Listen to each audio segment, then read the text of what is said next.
as the scene shifts to a town near the border of Grela, where the 12-year-old children receive a job appraisal from the priest.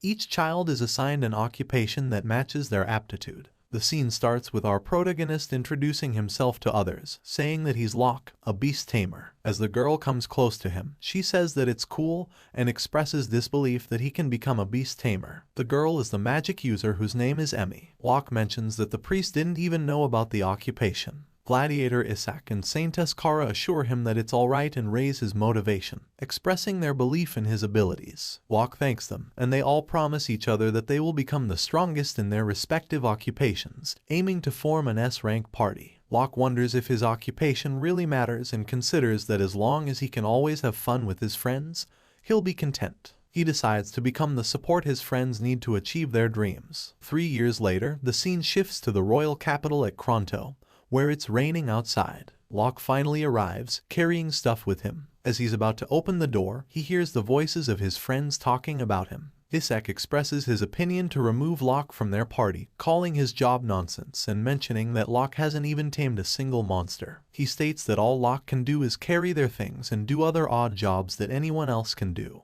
Emmy defends Locke, mentioning that he's been trying to improve. She says that they are now a highly respected S-rank party. However, Isaac replies that they can't keep a deadweight like him in their party, especially if he can't even fight. And moreover, he asserted that the hero had shown interest in their party and stated that it's their chance, they can't miss it. He mentioned that if they can build a good relationship with the hero, then even the king will start to notice them. He expressed confidence that their village will also benefit from this. Emmy, feeling nervous, agreed that it might be true. Meanwhile, outside, Locke heard all of that and felt sad to hear their conversation. Isaac announced that tomorrow they are going to meet the hero and enter the Dungeon of Flames of Destruction. He stated that with the hero's strength in their party, he is sure they will conquer the dungeon. Afterward, he decided to bid goodbye to Locke. Isaac then casually mentioned that there's no problem if Emmy dates Locke. Emmy, trying her best, told Isaac to wait. While outside, Locke also agreed with Isaac and wondered if Isaac was right. Until now, Locke had never had the chance to meet a magical beast. Most beast tamers either spent their whole life searching for magical beasts or pursued a different profession altogether. Regarding the skills of beast tamers, they comprise support magic as well as magic for enchanting their equipment, which helps raise their allies' base strength. Locke, however, only helped with cooking, carrying the party's luggage, and scouting for enemies, tanking damage for his teammates, and even negotiating with the guild, among other tasks left for him to do. Feeling broken, he expressed that they don't understand. As the scene shifted the next day, the hero kid introduced himself to Isaac's party and expressed that it was an honor to work with them. Locke said to Isaac that he didn't believe a hero joined their party. Isaac looked at him and then ignored him. Kid started to talk to the ladies, saying that he's blessed to work with such beautiful ladies. Locke observed, noting that Kid is polite but wondered if he's complimenting too much. As Kid came to meet Locke, he just looked at him and told him to carry his things gently. He mentioned that there are items that Locke would never be able to buy even if he worked his entire life. Locke was startled and took back what he had just said about Kid. Emmy clarified to Kid that Locke wasn't their servant. Kid heard that and mentioned that he thought so, considering Locke was carrying all of their stuff. They then set out, but before they left, Isaac asked Kid why he didn't tell them about his equipment. Kid took out his dragon-slaying blade and explained that it was bestowed upon him by the king. He claimed that with this blade, one could even defeat a dragon. They were amazed to see it, but Locke noticed something and asked if there was a small crack in the hilt of the sword. Kid got angry, placed the sword on his neck, and insisted that there's no way it's true. He stated that Locke must not be a servant and told him not to spout nonsense. Isaac told Kid to ignore Locke, called him an idiot, and asked what they should do. They proceeded straight to the dungeon. Kid declared that he would protect everyone from harm, and Emmy expressed confidence that they would definitely conquer the dungeon. Laura asked them to leave healing to her. They united their weapons, and Locke observed it, reminding him of his old memories of being together with them. As he wondered, he had always tried his best throughout all the ups and downs they faced. His dream was to support everyone else's dream, but seeing them together, he wondered if he was no longer able to support them, even from the sidelines. As the scene shifted to the Dungeon of Flames of Destruction, they entered with Locke guiding them. Locke was having a meal as Isaac, getting annoyed, asked why he was walking so slowly and if he couldn't walk faster. Locke had the skill monster radar, allowing him to know the estimated number and approximate location of the monsters inside the dungeon. Using this skill with a map helped drastically lower the possibility of encountering monsters. Isaac screamed, asking if Locke heard what he said and if he could go faster. Locke turned and denied, saying that he couldn't. Isaac was getting mad, telling him not to make excuses and to walk faster. Isaac apologized to Kid, saying that he had to see that, mentioning that he wanted them to reach the boss as soon as possible. Kid noted that there seemed to be fewer monsters compared to the last time he came to that dungeon. He acknowledged that even if Locke was just a servant, he could still scout for them. Isaac asked if Locke had ever explored that dungeon before. Kid confirmed and explained that when he was a novice, he explored the dungeon with a self-proclaimed highly skilled adventurer and almost lost their lives. He looked at Locke and mentioned that ever since, he never teamed with trash to explore the dungeon. Isaac got mad and raged on Locke, asking why it was taking so long. He then looked at him, asking him to bring the boss monster to them, while continuously cursing him. Kid looked at the map and then called Isaac. He told him that Locke wasn't leading them on the shortest route to the boss. They were stunned to hear that, and Isaac asked if it was true. Locke, feeling nervous, tried to make them understand. But Isaac didn't hear him and asked if he was doing that on purpose, and asked if he was trying to take revenge against them, make them take detours, and told him to stop fooling around. But Locke tried to clear himself, yet Emmy just slapped him, which left him stunned. Emmy looked at him and asked why he couldn't understand. Locke looked at her and realized that now even Emmy looked at him the same way as the others. He wondered when he had lost their trust. Locke had explained his reasoning many times before, to them and everyone else, and was pissed, asking when he had lost their trust. Then Locke agreed to take the shortest route but said that they would be encountering more monsters from there. Isaac said that it wouldn't be a problem if they took them down. Hold on. If you guys are loving this video, make sure to comment, "We are loving it," because that is how I get to know that. Now, getting back to the story. As they walked, many monsters attacked them. Emmy complained that the monsters were gathering in one place, and if they were too slow, more monsters would gather. They started defeating the monsters. Seeing them, Locke wondered if he could still call them his friends. They reached a big door, and Locke told them that it's the place where the boss resides. Then he suggested they take a break to unload some of the luggage beforehand. Isaac got mad and asked whom he thought made them late. Emmy added that not only were they late but that Locke had also put them in a dangerous situation. Kid laughed, saying that Locke couldn't even read the mood. Locke replied that he got it, and Isaac got mad for his condescending tone. Finally, Isaac told Locke that he had always hesitated to tell him and said that since he's been useless, he would be fired once they complete the dungeon. He mentioned that they would go even further with Kid and their team. Locke looked at them, said that he understands, and mentioned that he would take it that Emmy and the others also agreed to it. As the four of them joined their hands, concluding that they are the #1 party, they made their way to enter the boss's place. Locke looked at them, remembering similar moments with them. He was told to watch the fight from behind, and for one last time, he'd support them by enhancing their weapons. As they went in, they were all stunned to see a large gray wolf. They saw it sleeping and wondered how even an E-rank adventurer could defeat a gray wolf when they weren't supposed to at the boss level. However, the wolf looked more like silver. Locke realized that it's a Fenrir and was surprised to encounter a legendary monster in such a dungeon. Even an S-rank adventurer couldn't take it down easily. The others still considered it a gray wolf and rushed towards it to attack. Locke tried to stop them, but they didn't hear him and attacked the monster. As Kid struck the monster, the blade from his sword flew back, and he was stunned to see his sword broken. The Fenrir looked at them, and just then, Kara fell down. Locke realized that Kara was inflicted with the fear status ailment. Kid screamed a warning to Isaac, telling him to step back, as he said that no matter how strong of a hero he is, he can't fight without a sword. Isaac got mad, saying that the fight hadn't started yet. Kid mentioned that if it had started asleep, they would not have received any damage, but now that it's awake, it's better to run away.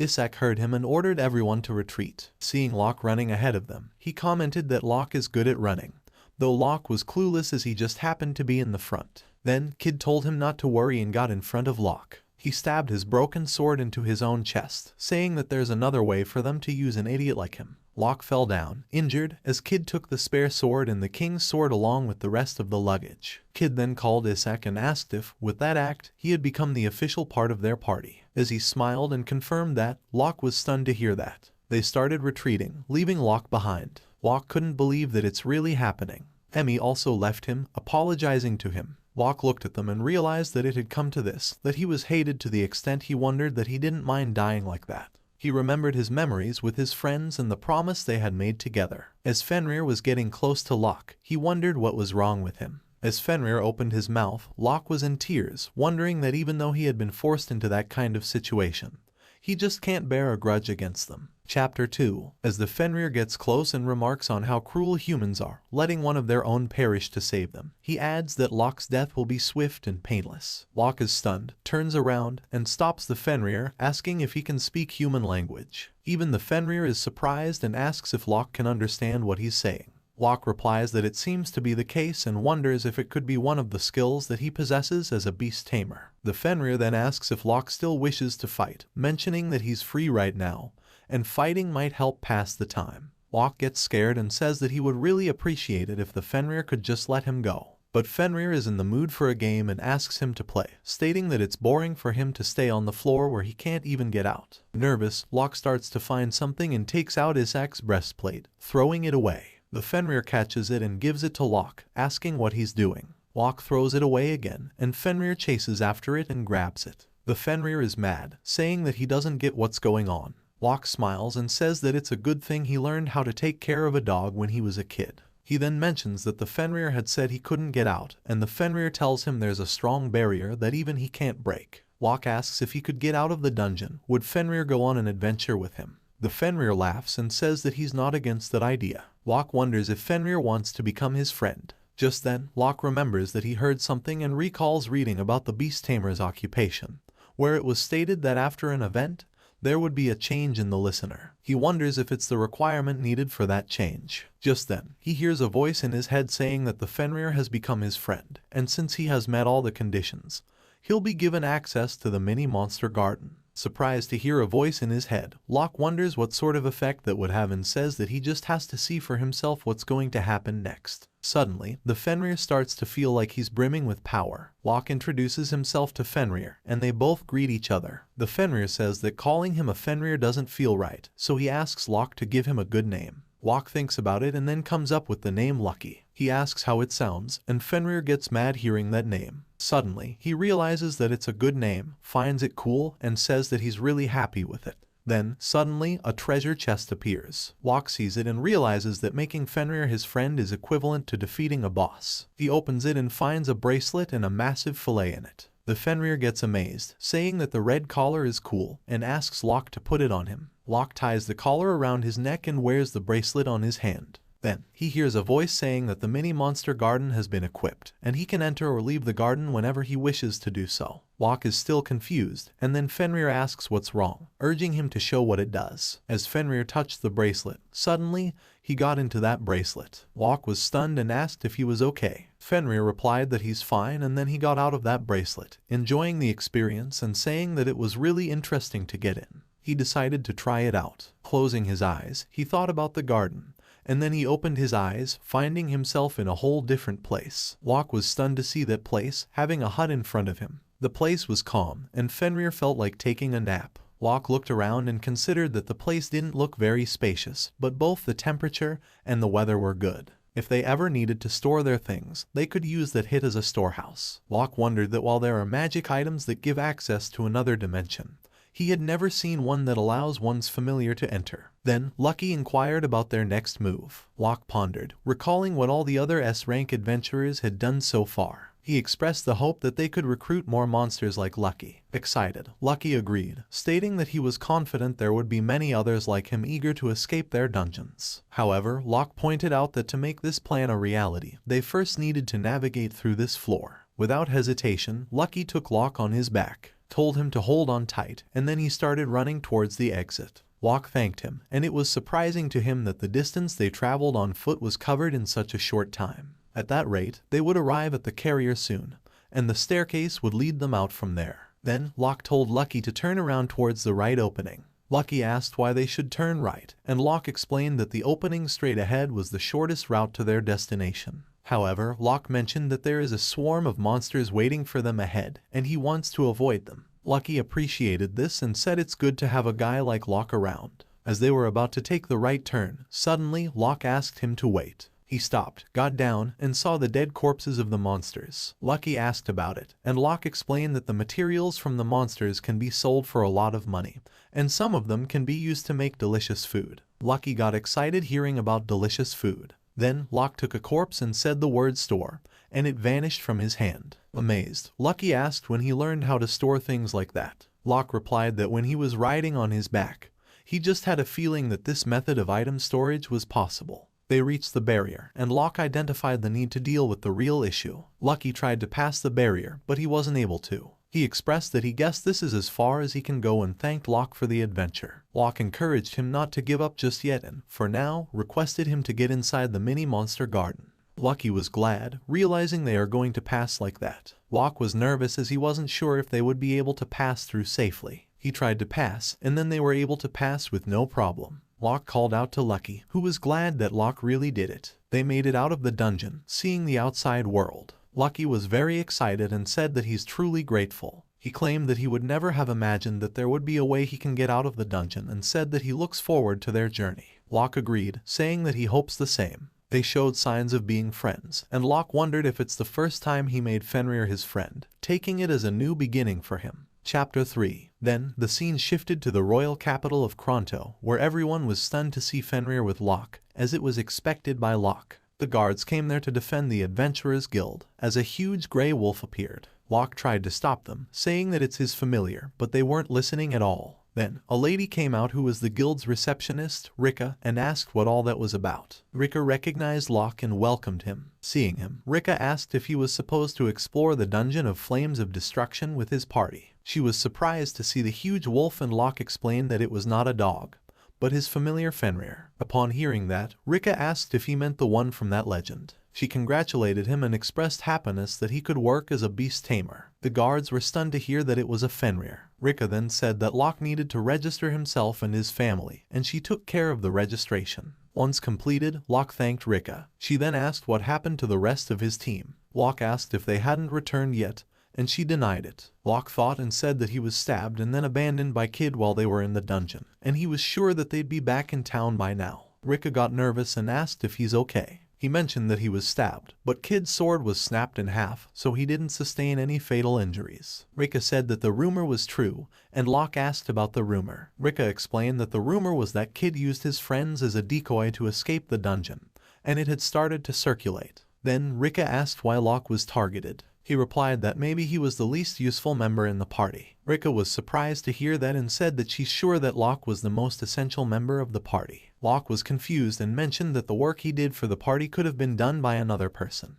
Rika told him that it was because Locke was present that the party could become an S-rank party, and asked how it came to such a great misunderstanding. Rika explained that because it had come to this, the Grayla party would be demoted to below B rank. Locke couldn't believe that they could be demoted from S rank. He emphasized that their individual fighting ability couldn't be underestimated. Rika agreed but pointed out that betraying one party member is a violation of the guild's rule and cannot be ignored. She added that the fact they hadn't returned from an S-rank dungeon could be an indication of their lack of ability. Locke realized that it's true, they have not come back, and Anu and others were still with Kid in the dungeon. Locke started running as Rika called him and said that if he goes back and helps them, then he would be treated unfairly again. Locke realized that might be the case, but then he remembered them and smiled, saying that he just wants to simply return their luggage back to them. Rika looked at him and mentioned that she understands. Then, Locke rushed towards the dungeon. Seeing him, Fenrir asked if he was departing. Locke inquired if he'll be coming with him. Lucky replied that he'll just say that they have betrayed him once and they will surely do it again in the future. Locke acknowledged that and stated it'll be the last time he'll be helping them. Lucky affirmed that since he had made his mind, he won't go against his decision.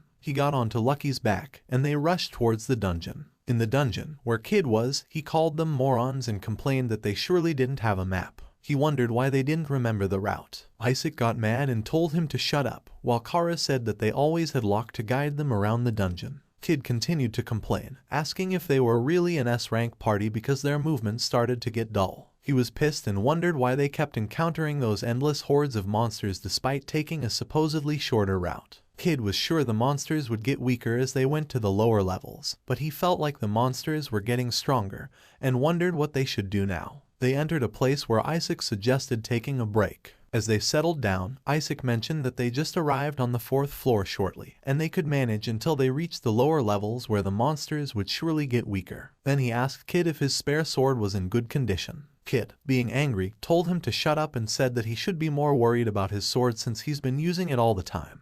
But the moment Isaac saw his sword, he was stunned and asked how that sword was still in good condition. Isaac said that he may have bought his sword from the market on the street, but there's no rust and not even a nick on the blade. Kid was shocked to hear that and asked Emmy and Kara to show their staves. As he looked at them, he couldn't believe and asked how he could team up with a bunch of moronic fools. As Isaac gets mad hearing that, Kid said that they really didn't have any idea. All this time, they greatly benefited from that servant's divine protection, and it's no wonder that they could become an S-rank party in less than 3 years. Isaac was surprised to hear that and asked what he meant by basket and got mad, saying that he needed to hear that they rose in rank and achieved S-rank through their own efforts. Kid clarified that it's not basket, it's divine protection. He explained that one can receive divine protection when the spellcaster is present, and their swords and staves will not be damaged easily. Since it is a magical skill that can raise a weapon's durability, it is a useful skill that can raise an ally's base ability. He told them that they only relied on his divine protection all this time and never once felt any gratitude towards him. Isaac was stunned to hear that. Kid cleared them that without the servant, they are pretty much as strong as a party filled with C-rank adventurers. They were shocked to hear that as Isaac couldn't believe that it's the reality that he was able to become S-rank because of Locke. As he reminisced about his childhood where Locke was always appreciated for his swordsmanship, and Isaac was taught to do it like Locke, he was pissed, wondering that Locke was always in front of him. But then he said that as now Locke was no longer in their party, he'll not refuse to believe that he was the reason that they got this far. Kid was getting mad, and then he called out to Kara, asking how many times she can cast a healing spell. She replied that it would be once or twice for each person in the party. He asked about Emmy, and she said that if she conserves her magic, she can still fight reasonably well. Kid thought about it and realized that if they wish to reach the staircase that will lead them to the 4th floor, they will need to get through 5 orange ants first. But those monsters will surely call their allies to help them fight, and considering the fact that they are quite fatigued, fighting them head-on is a bad idea. Then he directed Kara to heal each of them once and assigned Isaac as the vanguard with Emmy right behind him. He positioned himself next to Kara, taking on the role of the rear guard, and asked if they were fine with that. They agreed to his strategy. Kara healed them, and then Kid told them not to look back as they will be going by cutting their way through. Just then, Kid attacked Kara from behind and then said that there isn't any need for healing magic. He said that he's really glad that she'll act as a decoy for them to escape. Being injured, Kara fell down as the 5 orange ants surrounded her. She was scared to see them and screamed not to abandon her as just then, the monster ants attacked her. Chapter 4. As Isaac was mad, he asked why Kid cut down Kara. Kid said that he had no choice, but a sacrifice was needed for them to survive. He told them not to worry, as no one will find out about what happened there, and they are still in a dungeon. Isaac said that's not what he meant, as Kid said that they are accomplices. They were stunned to hear that and asked about it. Kid said that they benefited greatly when that servant was still around, and the fact that they would abandon such a person is enough to prove their motive as accomplices. Kid was mad, asking why did he even agree to team up with a bunch of useless fools, and said there's no way he will be working with them again in the future. As Isaac told him to shut up, saying that he's not even as strong as he claims to be. As Isaac attacked the ants, he asked why they were unaffected by his attack, as it wasn't hard to deal with them before. He realized that it was because of Locke after all.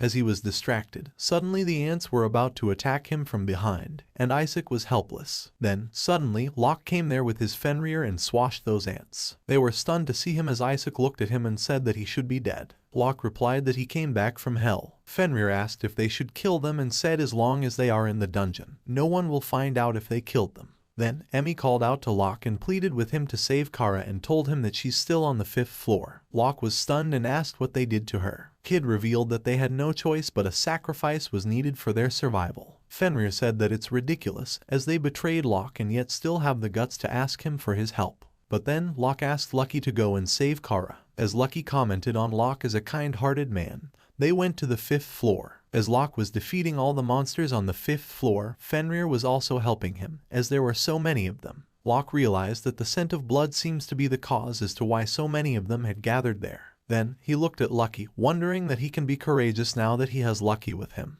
Then, he dashed towards the monsters and finished defeating them. Fenrir praised him, saying that he displayed some impressive movements during their fight. Locke was glad, saying that it's his first time fighting like that. Then, they started looking for Kara. As Fenrir found her and showed her to Locke, he went there and looked after her. She was badly injured. Locke reminisced about his memories with her and then he apologized, saying that he didn't make it in time. He gave her a recovery potion, as he wasn't seeing any movement. Locke hugged her, being in tears. Then suddenly, Kara came into motion as if she was alive. As she opened her eyes, seeing Locke in front of her, she asked what was she there and asked if she was in heaven. As then, Kara apologized to him for leaving him behind. Then Locke expressed that it's not important right now and noted that there's another problem now, she's not dead. She was confused. Locke informed her that the beast they have to face is the gatekeeper of hell, and emphasized that they have to take that guy down too. Kara looked at Fenrir, then she smiled, and suddenly she fell down. Locke mentioned that she fainted. They then decided to return to the town.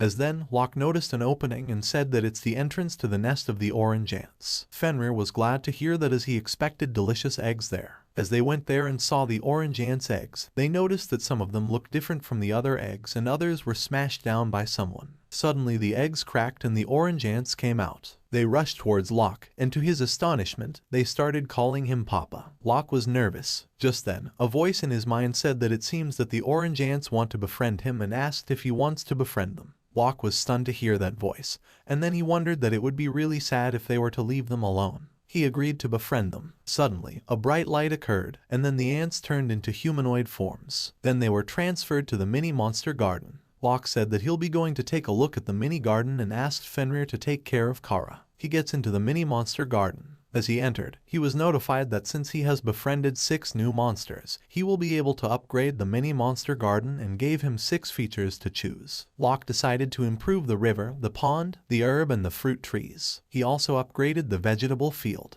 After that, the garden was upgraded, and Locke was amazed to see that it really got bigger. Then, he saw some girls preparing the monster. He went there and asked if they were the orange ants from before. They called him Papa and said that they are sorting out the materials from the monsters he took down. Locke appreciated her. The girl asked if she's a good girl. Locke, being nervous, patted her and agreed. Locke noticed and wondered why only that girl was wearing a tiara and wondered if she perhaps a special breed when compared to the other orange ants. As then, he returned to the real world. Seeing him return, Fenrir conveyed that there was trouble. Locke, concerned, inquired about it. Fenrir explained that all the eggs hatched open, and he couldn't eat any of them. Locke, relieved, said that he'll treat him with something delicious later. Chapter 5. As then, the scene shifted where Locke came out of the dungeon. He saw Kid and Isak arguing with Rika, saying that it had nothing to do with that party, and it's about their friend. But Rika said that Mr. Locke asked her to wait until he's back. Locke went there and asked what the matter was. As Rika saw him, she told him that Kid and Isak were denying everything Mr. Locke was saying.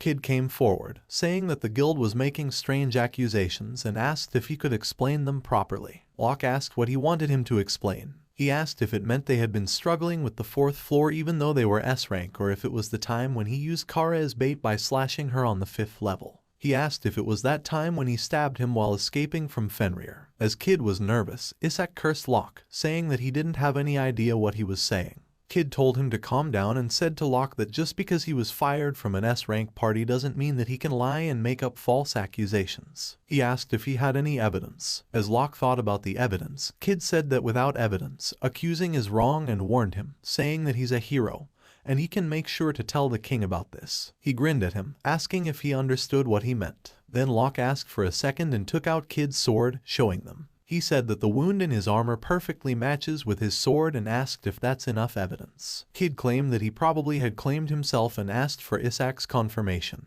But Isak was quiet as Kid was pissed. Then Locke asked Emmy how she's going to explain Kara. She kneeled in front of him and apologized to her, saying that it's all because of her that she didn't reach out her hand to her. Locke said Kara died because she didn't have the power to fight back, and that had nothing to do with them. Locke claimed that Kid had stabbed her in the back. But Kid asked for the proof, saying that he can't really get any proof from the corpse. Then Locke looked at Kara and asked her to wake up and asked if Kid was the one who tried to kill her. As Locke said that he knows she's asleep, she wakes up and asks if it isn't cool to see her. Emmy was stunned and in tears. Locke punched her, telling her to wake up, and she finally woke up. Emmy rushed and hugged her tight, but Locke interrupted and asked Kara to look over there. Kid was getting mad as Kara, on seeing Kid, also got mad and asked how dare he cut her and make her a decoy. Locke was nervous, and the people started to curse Kid. Rika said that the evidence is the witness, and that's all they needed. Rika started to state all his crimes and said that at the very least, they needed to strip him of his hero name. Kid was all screwed. Then Locke bid goodbye to Rika, and she thanked him for his cooperation. Isak called out to Locke, and as he turned around, he suddenly kneeled down in front of him and apologized, admitting that he did have He expressed the desire to continue being an S-rank party. Locke looked at him and asked didn't he know that Kid was going to kill him.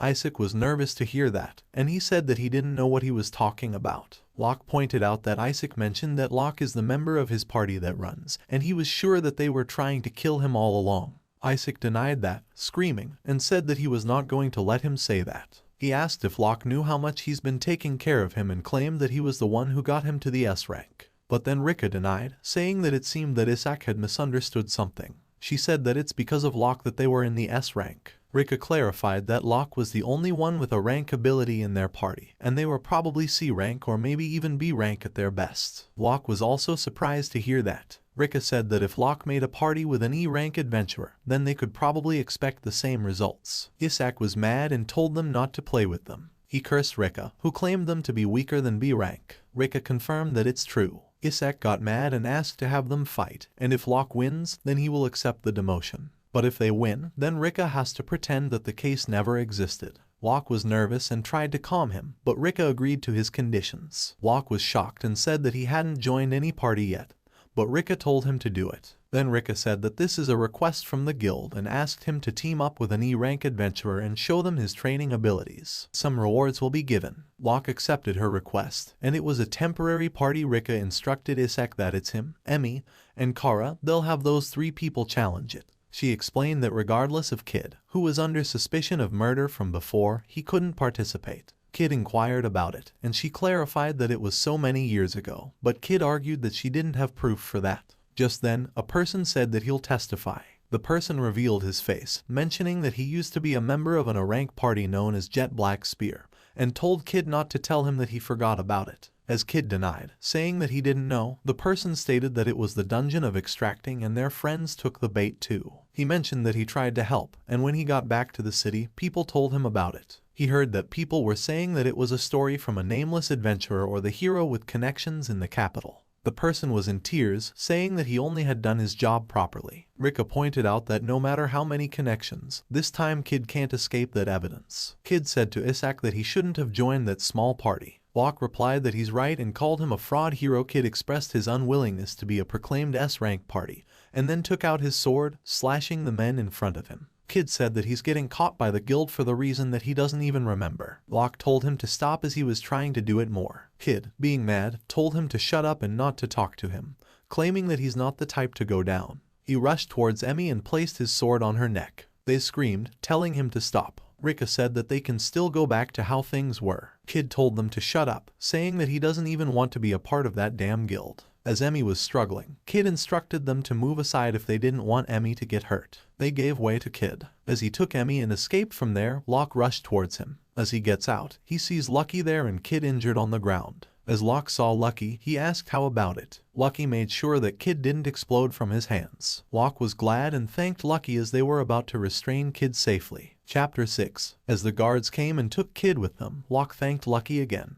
Locke then said to Isaac and Amy that he had delivered their luggage. Isaac was pissed, and Amy bowed in front of him, apologizing to Locke. Isaac stopped her, saying that's enough. He knew it wasn't any contest, but he didn't have a choice but to put him back in the party and asked if that would be enough. Locke sighed and apologized, saying that he's not going to be in a party with them. Isaac was mad hearing that. Kara said that it's right and considered that Locke is the one who's been betraying her fellow, so he's going to be in a party with her. Locke asked how that could be, and Kara was stunned to hear that. She asked if he was also abandoning her as she blamed Isaac for bringing that kind of person there. They started arguing. Emmy came there and told them to stop. She said that from that dungeon, they guys understood that Locke has been the one who's been helping them the most, and they didn't want to admit it and just pretend that it's not the case. She stated that everything was their fault. Isaac was frustrated. Seeing the tension, Rika suggested that they should move on to the challenge. Locke agreed to her. Rika told them the details of the contest and mentioned that it would range from C to B level of difficulty. Isaac grinned and asked what's with that low rank request, questioning if she's underestimating them. He declared that there's no way he's losing to Locke. Locke looked at the request and saw they had to bring the rainbow dragonfly's oregano eggs, the flying dragon's scales and fangs,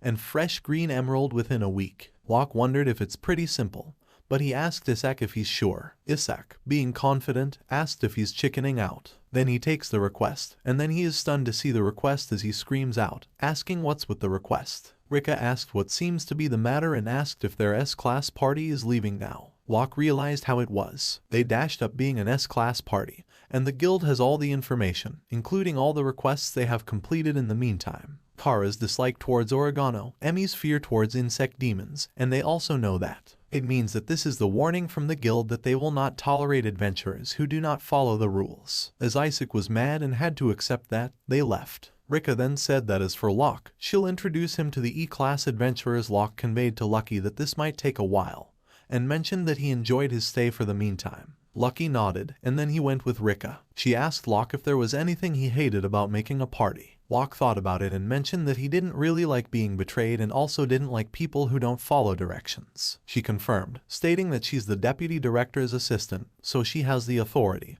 and mentioned that she's not their typically cute receptionist. Locke reminisced about Rika being the receptionist for the past 3 years, and her appearance still hasn't changed. He considered that she's still cute but has power in the guild and fairness, and realized that she's quite old. Rika, seeing Locke, asked what happened. Locke got nervous and said that it's nothing, lying that he was just wondering what kind of a person E-class adventurers are. Rika mentioned that she's in a bit of an unusual situation but didn't think that she'll betray them. Then, it rebelled against them. Locke asked about it, and Rika confirmed, stating that she's a little skeptical about it. Anyway, she'll be meeting him at the training grounds and mentioned that she wants him to give her a good beating. They reached the training ground, and Locke saw an elf girl in front of him. Rika introduced her to Locke, saying that she's Shannon. Locke looked at her and noticed a slave collar. Rika mentioned that she was taken in by the guild for a reason, as she's a slave and an adventurer. Locke was confused and asked what she meant. Rika mentioned that she understood and said that all 5 of Shannon's previous masters have died from suspicious deaths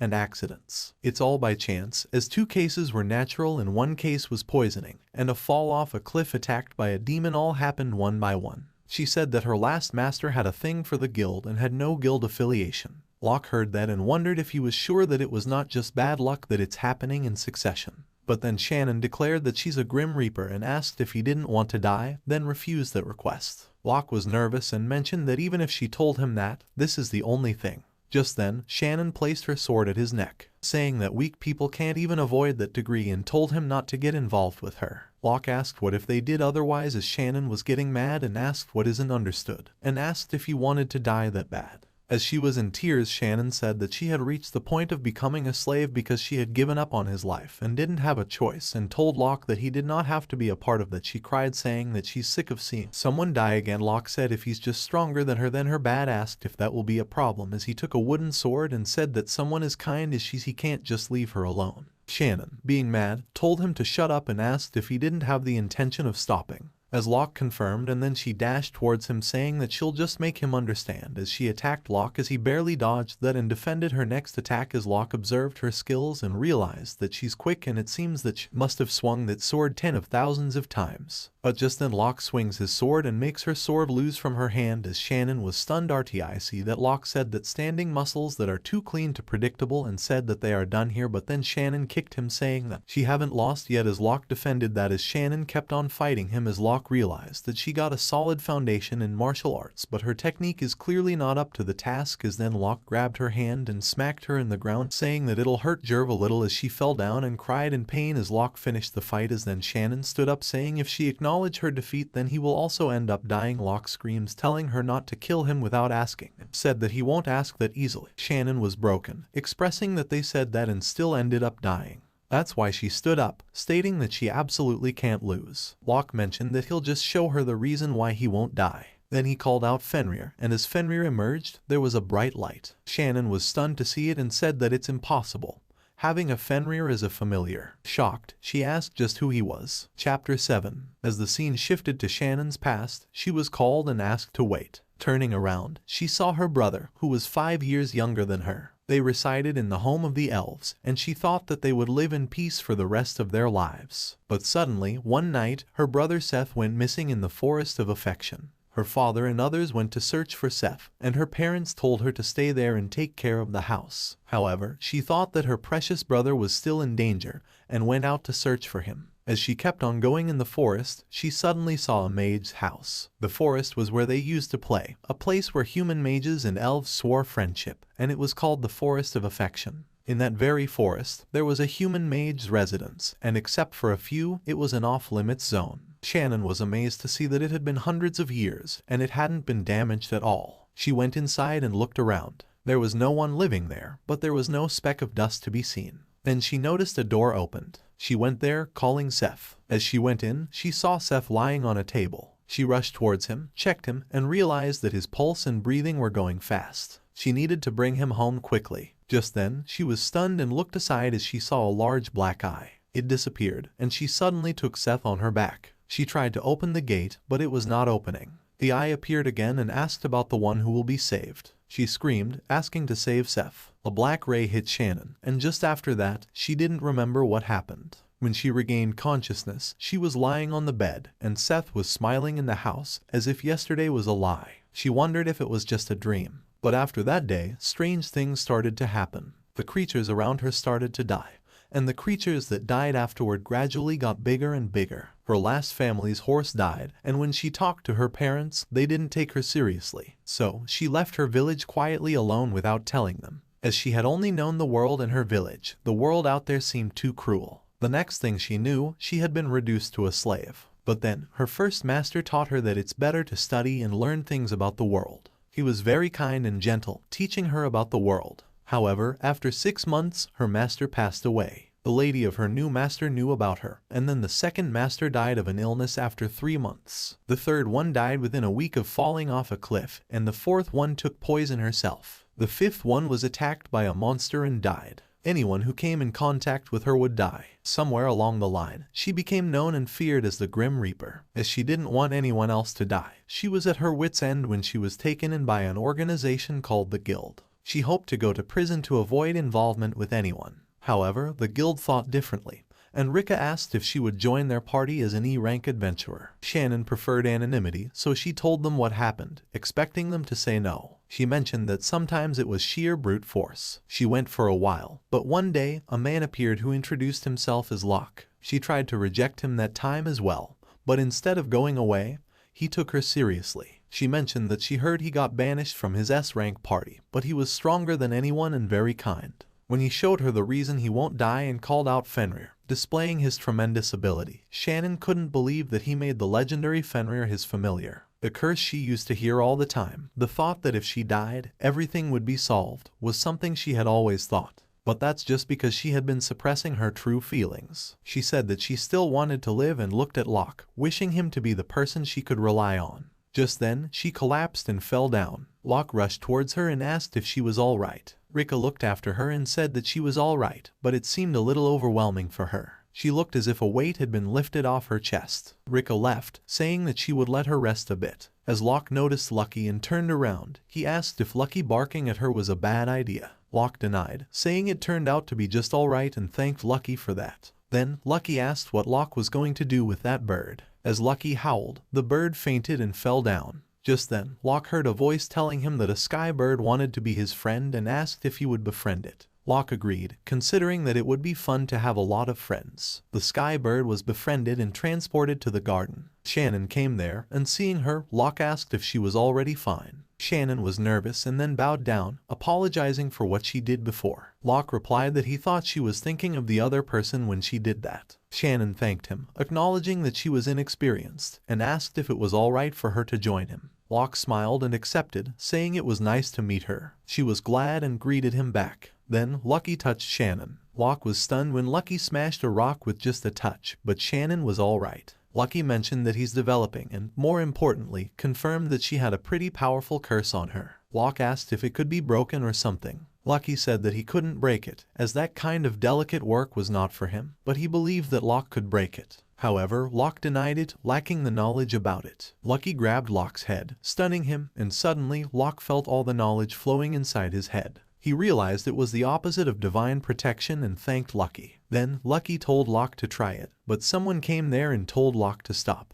As he turned around, it was the guild chief with Rika, stating that he couldn't let Locke break that curse. Chapter 8. As Locke was stunned to hear and asked what she meant, he couldn't let him break the curse. Titus said that he knows Shannon is currently a slave from the guild, and according to guild rules, they cannot have amateurs spell breaking their staff. Locke gets mad, saying this isn't the time to talk about it, and if they don't take action quickly, then Shannon will. Titus interrupted, saying that Locke didn't seem to be his usual self and told him if he let his emotions get the better of him, then he'll end up just like Isaac. Locke realized and apologized to them. Titus said that so many things had happened and claimed that Locke is a little tired. Locke agreed but then asked if Shannon can't get rid of the curse on his staff, then is it fine if she's not his staff? Titus praised him, saying that he's really something, and said that he thought he'd give him a little more time to cool his head. So, he decided to go straight to the point and asked if he wanted to buy Shannon from the guild. As Locke was stunned to hear that, Titus said that if he did that, she wouldn't be part of the staff anymore, and he'll be able to break her curse. He asked what Locke thinks about it. Locke was confused and mentioned that he didn't have any clue. Titus asked what he thinks the Adventurers Guild is for. Locke asked if it was for adventurers to make a living. Titus agreed, stating that there's also that part and mentioned that he believed that this guild is to make adventurers happy. That's why Isaac and others' betrayal was acceptable, but that won't change anything for them. So, he mentioned that he can say that he's naive but was hoping for them to use that chance to take a fresh look at themselves. He mentioned that then to express his gratitude to him who supported them through their hardship and looked at Shannon, saying that she also had her fair share of rough hardships, but still she's a sweet girl who cares for others. He mentioned that they both have been through a lot, and having sacrificed themselves makes them good partners. He mentioned that he'd be happy if he could help her and would appreciate it if Shannon could support Locke as well. As Locke was surprised to hear that and wondered that he didn't think that anyone would understand him, he realized that there were people watching over him. Locke smiled and looked at Shannon, asking what she wanted. She got nervous, saying that she doesn't have the luxury to decide things like that. But then she said that as long as Locke and the others won't be harmed, she'd like to go with them. Then, Locke decided that he'll take Shannon with him but asked how much that would be. Rika told him not to mind that and said coincidentally it would be the same amount as the reward for this request. Locke said that firstly, they have to break the curse now. Locke was ready for that and started to chant the spell. Suddenly, that same big dark eye appeared, and Locke was stunned to see the curse trying to affect him. He fought hard against the curse, chanting the spell loudly. Finally, the curse disappeared, and Lucky was glad, saying that he did it. Locke thanked him, and Titus said that it was awesome, informing him that it was the curse of the founder, making and having the break spell. Locke was confused and asked if he knew anything about the curse. Titus said that even he himself is not very knowledgeable about it but has had a few people report similar situations. He told Locke that there was a rumor that the world back then was ruled by Magians summoning magic. Locke was confused to hear that a Magian was using summoning magic, and then Shannon thanked Locke, saying that she's looking forward to working with him. Locke was glad as it all turned out to be alright. Then, Rika said that the only thing left is to not let Isaac and the others beat him and told him to make sure to get all those materials. Locke gets ready and gets into his mini monster garden. Shannon was amazed to see those places and asked about it. Locke said that it's a mini garden, and they are all inside the bracelet. Shannon looked around and mentioned that she never knew that there's such a wonderful world inside a bracelet. Locke looked at her, seeing her blush. Shannon noticed and asked about it. Locke got nervous and mentioned that it's nothing. Then, Shannon saw a sky bird, and Locke confirmed that it was the one he befriended earlier. Shannon asked if he knew that the sky birds are rare due to how they fly off the sky and they are very rarely seen. She said that it's just like Fenrir and commented that Locke is really a non-normal person. Lucky was getting tired and mentioned that he wanted to eat. Locke was also hungry and decided to make food. Locke remembered that he told the orange ants for the animal meal and asked where they were. Lucky said that they built a dungeon in the basement. Locke was stunned to hear that. They went there and saw a big hole at the back. Locke was stunned and asked when they did that. Just then, the girl came out and welcomed him, calling him Papa. Shannon looked at him, asking about the humanoid form of the orange ants and, moreover, Papa. Lucky said that Locke was into that kind of thing. Locke got mad and told him to shut up as he explained that it was just a coincidence as there were eggs hatched. Shannon made a face, saying that it's alright, she's good at keeping secrets. Locke was getting mad at Lucky for making that up. As they both were talking, saying that it's a huge misunderstanding, Shannon got mad and said that the two of them are having him, and it's unfair. She asked what Lucky was saying. Locke asked if she understood what he's saying, and she denied but asked if she could hear what the orange ants could say. She agreed to that as Locke got stunned and asked just what does that mean. She also thinks that it's a person, Then, the orange ant said that it's because she has the ability to talk to humans. She said that she's different from the rest of the ants and has a mission to lead her family. That's why she has the skills to negotiate with other races and command them. As they understood, the girl said that it's a skill called the interspecies language and asked if she tried copying it, would she be able to use it? Locke was confused, then the ant used her power, and it was done. Lucky asked if Shannon could understand him now. She confirmed that she understood it as Locke was stunned to see that. Shannon thanked the orange ant, and Locke realized that there is a lot in this world that he doesn't know. Then, the ant and Shannon started talking. Locke started thinking about the name, and the girl got excited hearing about it. She asked about it, and Locke asked Jai about it. He named her Patra. After hearing that, she got excited and was glad that she received a name. Then, she asked to give them a name too. They went out, and Locke got nervous seeing them. They all liked the same, and then he thought about Orange and named them as Orange ABC and so on. The ants made a face, but suddenly they were glad to get that name. As Locke was confused and asked if they liked it. Seeing them, Locke said when he looked at them, it was surprising how much personality there is in them. He decided to give them names when they start to develop characteristically. Then he asked about the dungeon they built. Patra showed them the chilling room where they keep their meat and stuff, the dry room where they keep the fur dry, and the demon rock room, which they found while digging the hole, storing them all together. Locke found that amazing and said that he couldn't believe that they did it, commenting that Patra and others are very good. Then Locke said that they have the meat now and decided to cook. The scene shifted where Locke was in the market with Shannon. He was getting a knife, a grill frying pan, and pans. He said that he almost forgot that they don't have the cookware. Shannon asked why he was going to cook. He said that they don't have much time, so he's thinking of making fried chicken. Shannon asked about it, and Locke said that it's a very simple dish, and one just needs to season the meat and fry it. They are really great with cabbage. Shannon was excited to eat that. Then Locke went to a vegetable vendor and asked if he had cabbage, but the vendor denied, saying that it wasn't coming lately and won't be in stock for a while. Locke was disappointed as he really wanted to eat it with cabbage. Just then, someone came and asked if Locke was sure that he wanted to fool around that place. Locke turned around and saw that it was Isaac with Emmy and Kara. Chapter 9. Isaac then said to him that if he kneels down to him, then he'll gladly put him back in his party. Just then, Shannon gets in front of Locke and asks Isaac about it. Isaac asked who she was. Locke told Shannon to just leave them alone and he has nothing to do with Isaac now. He asked him not to pester him anymore. Isaac grins at him, then strides towards Shannon and is about to punch her. Locke was able to stop that punch and asked what he thought he's doing.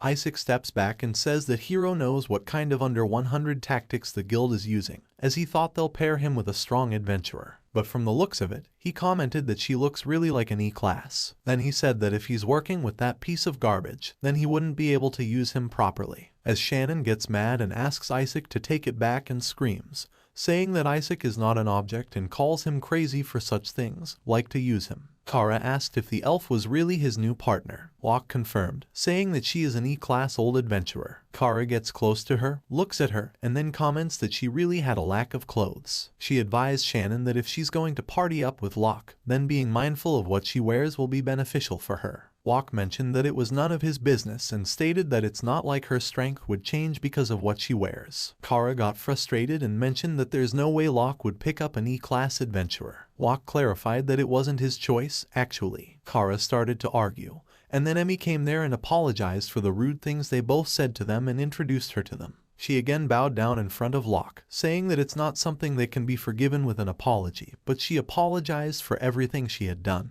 As Locke said that he's been thinking a lot about it too, Emmy mentioned that she thought he was going to quit being an adventurer. But then she thought that he wanted to have a contest with her for one last time and gauge her power. After considering it, this is what she decided to do. Isaac left and wished them good luck. Then they left. Shannon was about to say something, but Locke mentioned that it was all right. He stated that they can't afford to lose now and asked to get back in the meantime. They started making food, and Lucky got all covered by cornflour. Locke told him not to play with cornflour. Lucky said that he wasn't playing, he just thought that he needed help. Finally, the food was ready. Locke presented his deluxe edition of fried chicken. They were thankful for the food and ate it, amazed to eat such delicious food. They praised him, saying that it's delicious. He thanked them, telling them to eat it slowly as it's hot. He asked Shannon to take a bite, and she ate it and said that it's delicious. They all enjoyed the food. After that, Locke said that he'll tell them what they are going to do. He said that their destination this time will be the Fresh Verdire dungeon.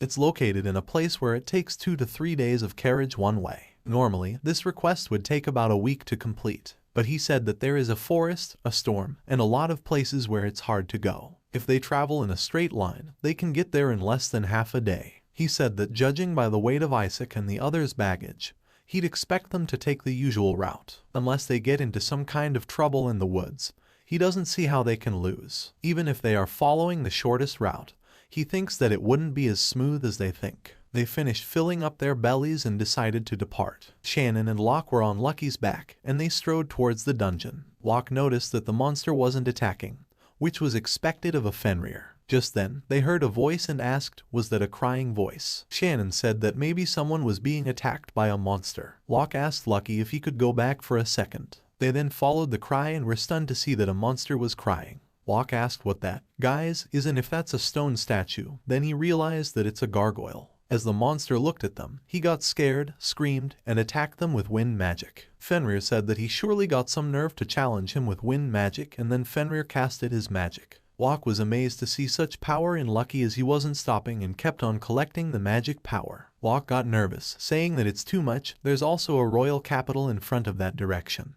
and if he casts a spell that is powerful, the city's not going to let them get away with it. Lucky understood and apologized to him but said that he can't stop that anymore. Just then, Locke got in front of that attack and cast a shield spell. Fenrir released his magic. Locke was struggling as he strategized that if he can concentrate that in one point, then they can at least distribute that. It was working, but he was struggling very hard. He screamed and wished that his magic power withstands that. After all, he was able to defend that attack. Lucky was scared and peeked at Locke, who was pissed because of him. Then Shannon asked if he's alright. He confirmed and asked if she'd be okay, as they weren't hurt. Then Shannon told Locke about his hand bleeding. Locke looked at it and then he took the healing potion, and his hand quickly got healed. Shannon was amazed to see that and said that it's an amazing potion. Then Lucky apologized to Locke for messing it up as he was scared. But then Locke just hugged him and thanked him, saying that he was just trying to help and said that he really appreciated that. But said that the burst magic power is a disastrous type, and from now on, he told him to learn how to control that power. Locke was in tears and howled, saying that he'll do his best. Then he looked at that monster who was scared. Chapter 10. As Locke asked the gargoyle not to cry and questioned why he was crying in that kind of place, he replied that it's because he's sad. He explained that he was fired from the Demon Lord army. It was new to Locke hearing that monsters can get fired too. The gargoyle said that he was apparently made out of leftover materials, and his magic is also weak. So, he was placed in the castle and has been cleaning for 100 years. He mentioned that recently, the army leader had been changed, and they told him that they don't need monsters that can't do anything besides cleaning. He said that he was wandering through the woods as a kid and reached a village not far from there, but they suddenly attacked him, so he ran away. Locke said that a lot of people don't think of demons very well. The gargoyle said that it's his first time that he met people, and the fact that he's unfinished and the fact that people hate him makes him feel really sad. He wondered what he was born for. Locke wondered that he had heard that gargoyles are the elite troops of the Demon Lord's army and that it took a lot of magic power to make one. So, Locke asked him what he was planning to do now. The gargoyle was hopeless, asking what he should do. He started to cry again. Seeing him cry, Locke asked if he wanted to come with them. The gargoyle asked if that's alright, even though he is just weak and a cleaning gargoyle. Locke said strength doesn't have anything to do with that, and besides, he has been cleaning for a while.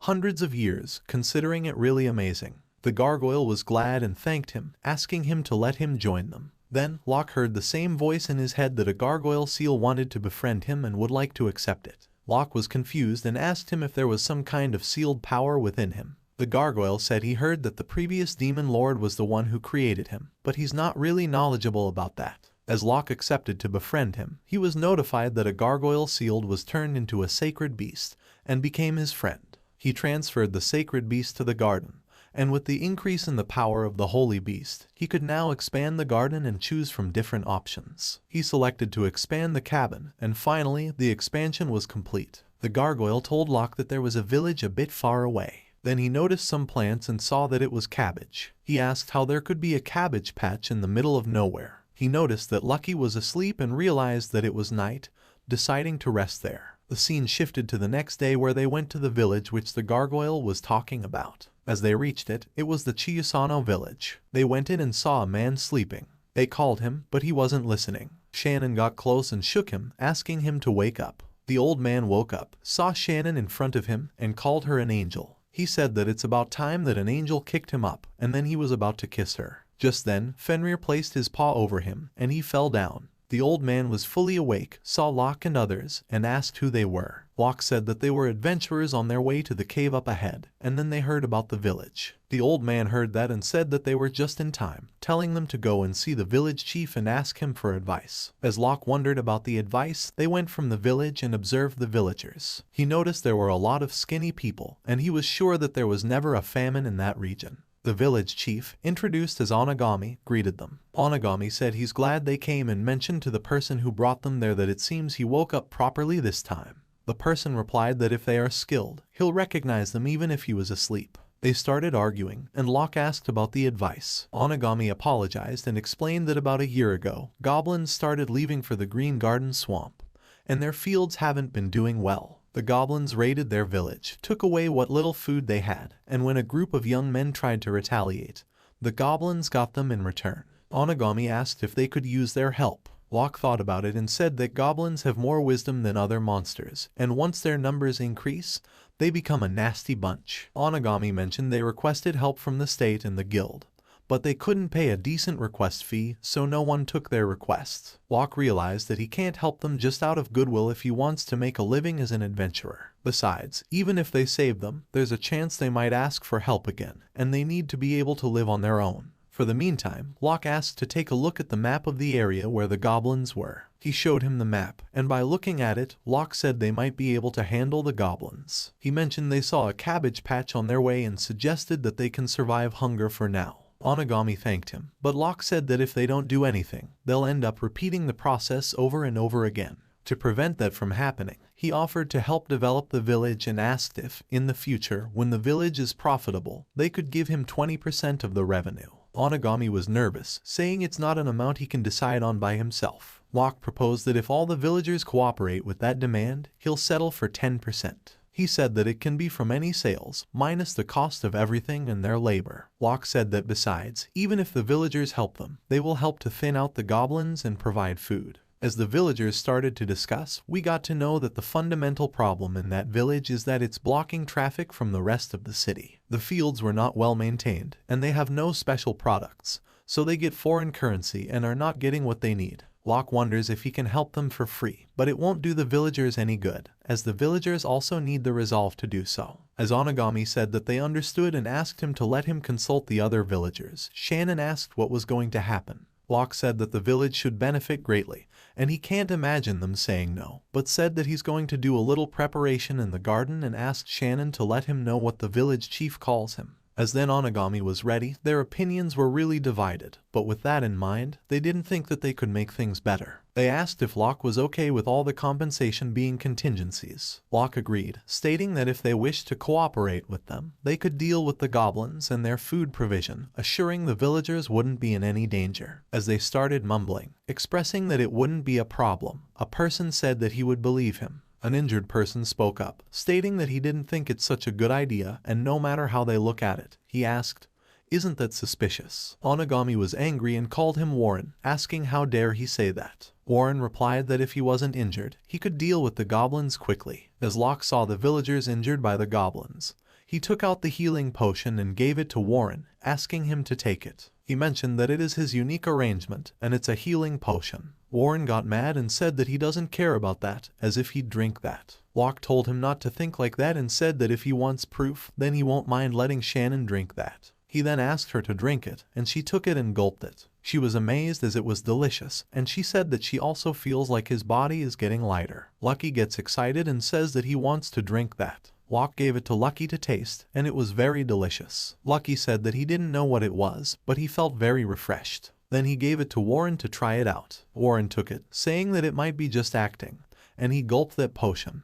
The moment he drank it, he found it very delicious. He said that it's not like the usual dank rotten water smell at all, and rather than that, it's like freshly squeezed apple juice. He explained that it tastes like his first love, making it really easy to drink. Just then, he felt very light, and he saw that he was all well. He was able to move easily, and the pain in his body also went away. He could move his head and said that it's kind of a miracle. Lang mentioned that they are currently working on a different request and added that if they lend their help, He'll also provide healing potions for the other injured people. Warren expressed that they would love to have him treat everyone's injuries. He apologized for doubting him and then introduced himself, stating that he's working as an assistant to the village chief. He mentioned that they will happily cooperate with him. Onigami asked if there was anyone against it, and as no one raised their voice, Onigami then finalized the deal. Locke said to have something to eat first, and 6 days were left until the guild's request deadline. Chapter 11. As the scene shifted, they had prepared food for the villagers. They were all glad to eat the cabbage soup, finding it delicious. They never thought that cabbage could be that good and used to think that it was only good for horse feed.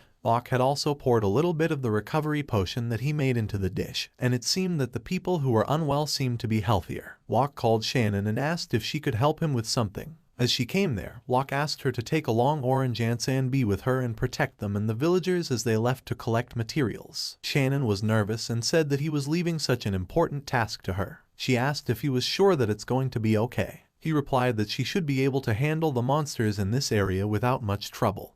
And besides, Orange Ants and B may be small, but they can take care of themselves. Shannon said that she understands and will do her best. Then Locke said that the rest of them were going to make a road that would lead straight to Kronto. If they have a road, depending on the travelers who come and go between both towns, they might be able to solve the problem of conserving resources and the lack of imported goods in one fell swoop. But before that, he cast a spell, and everyone was surprised and asked what was happening. Their bodies felt lighter. Locke mentioned that he casted strengthening magic on them to help them move around easily, but it'll last a while though. The villagers were able to move very freely, and they even started performing stunts. Locke asked them not to take too rough on themselves. Shannon remarked that it was expected of him to be able to cast strengthening magic on so many people at once. Locke mentioned that if she practices, then he's sure that she can do it as well and mentioned that he'll teach her how to do it next time. Shannon thanked him, and then they got ready to build the road. All the villagers and Locke's friend Demon started to help him build the road, and they worked until night. Then Locke asked them to stop there for now. As he said, they were almost done with the stone pavement and cleaning the road.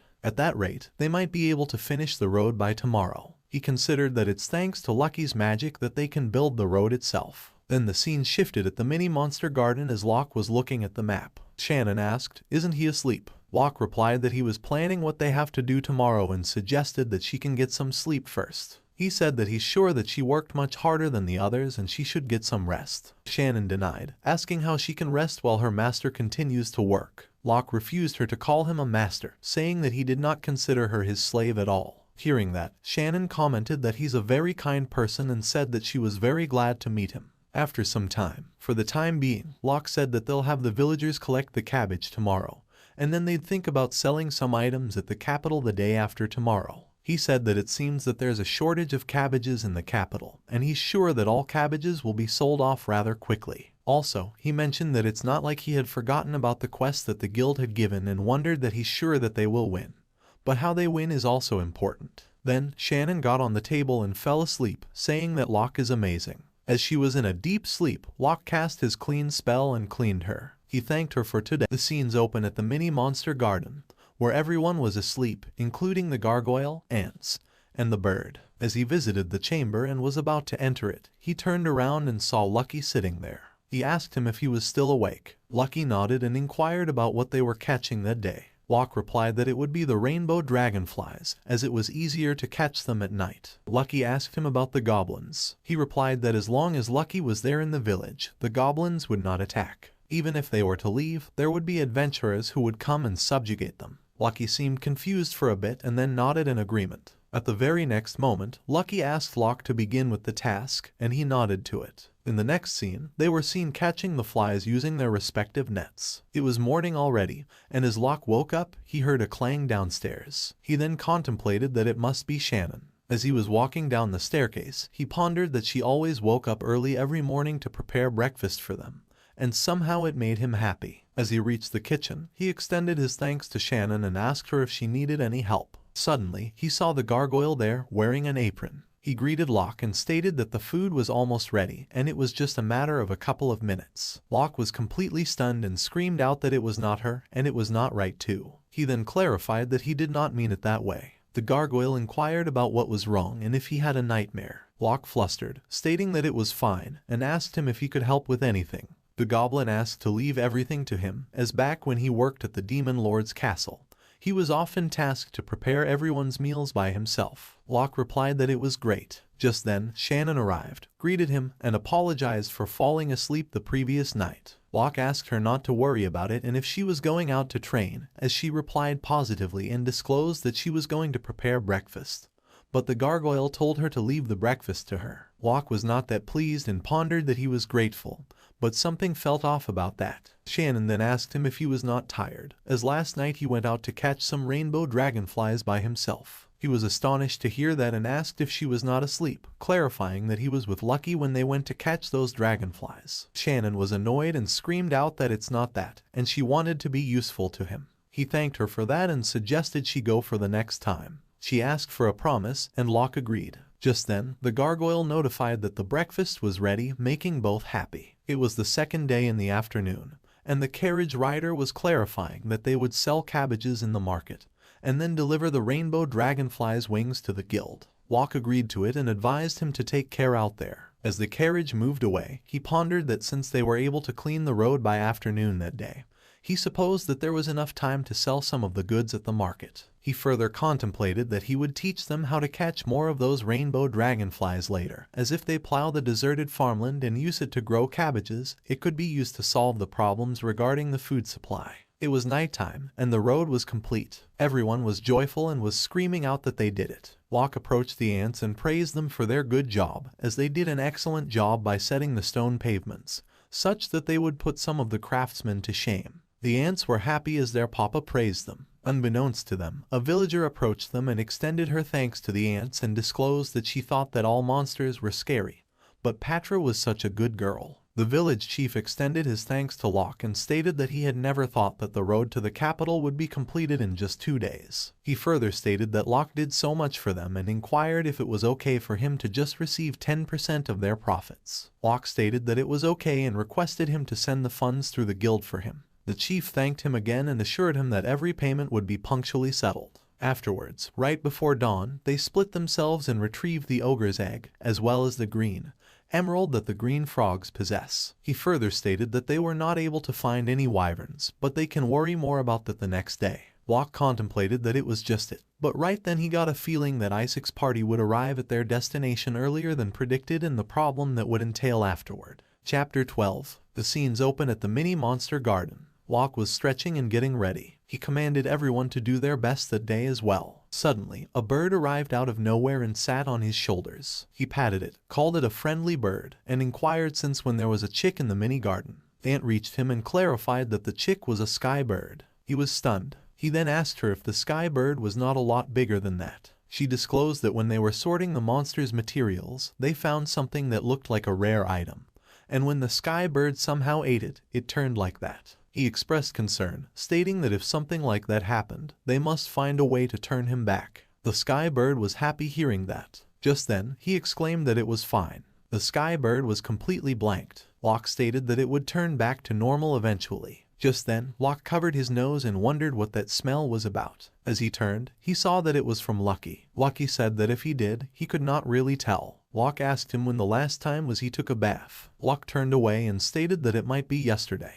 He just asked him if he was with him all day the last day, and he did not see him taking a bath. Lucky further declared that then it might have been the day before the last day. Lucky screamed out that he was fine, and even if he did not take a bath, he properly licked himself clean. Locke sighed and stated that it could not be helped. He then called out to everyone as they would now commence the capture and bath of Lucky operation. Everyone understood the assignment and agreed to it. Lucky smirked and commented to them that they should not think that they could catch him that easily. Locke then chanted, and it was shining everywhere. He explained that he had cast support magic on everyone except Lucky. He further disclosed that it would only last for a short time, but their strength and speed should have increased. Everyone thanked him. At the very next moment, there was a sudden calmness in the environment, as Lucky roared and exclaimed to them that they should not think that the difference between them and him could be made up by something like support magic. Patra called herself out and stated that she would start. It was a battle between the legendary Fenrir Lucky versus the Orange Ant Queen Patra. The battle began, and she dashed towards him. Seeing her, Lucky stated to her that she was naive to think that she could catch him alone.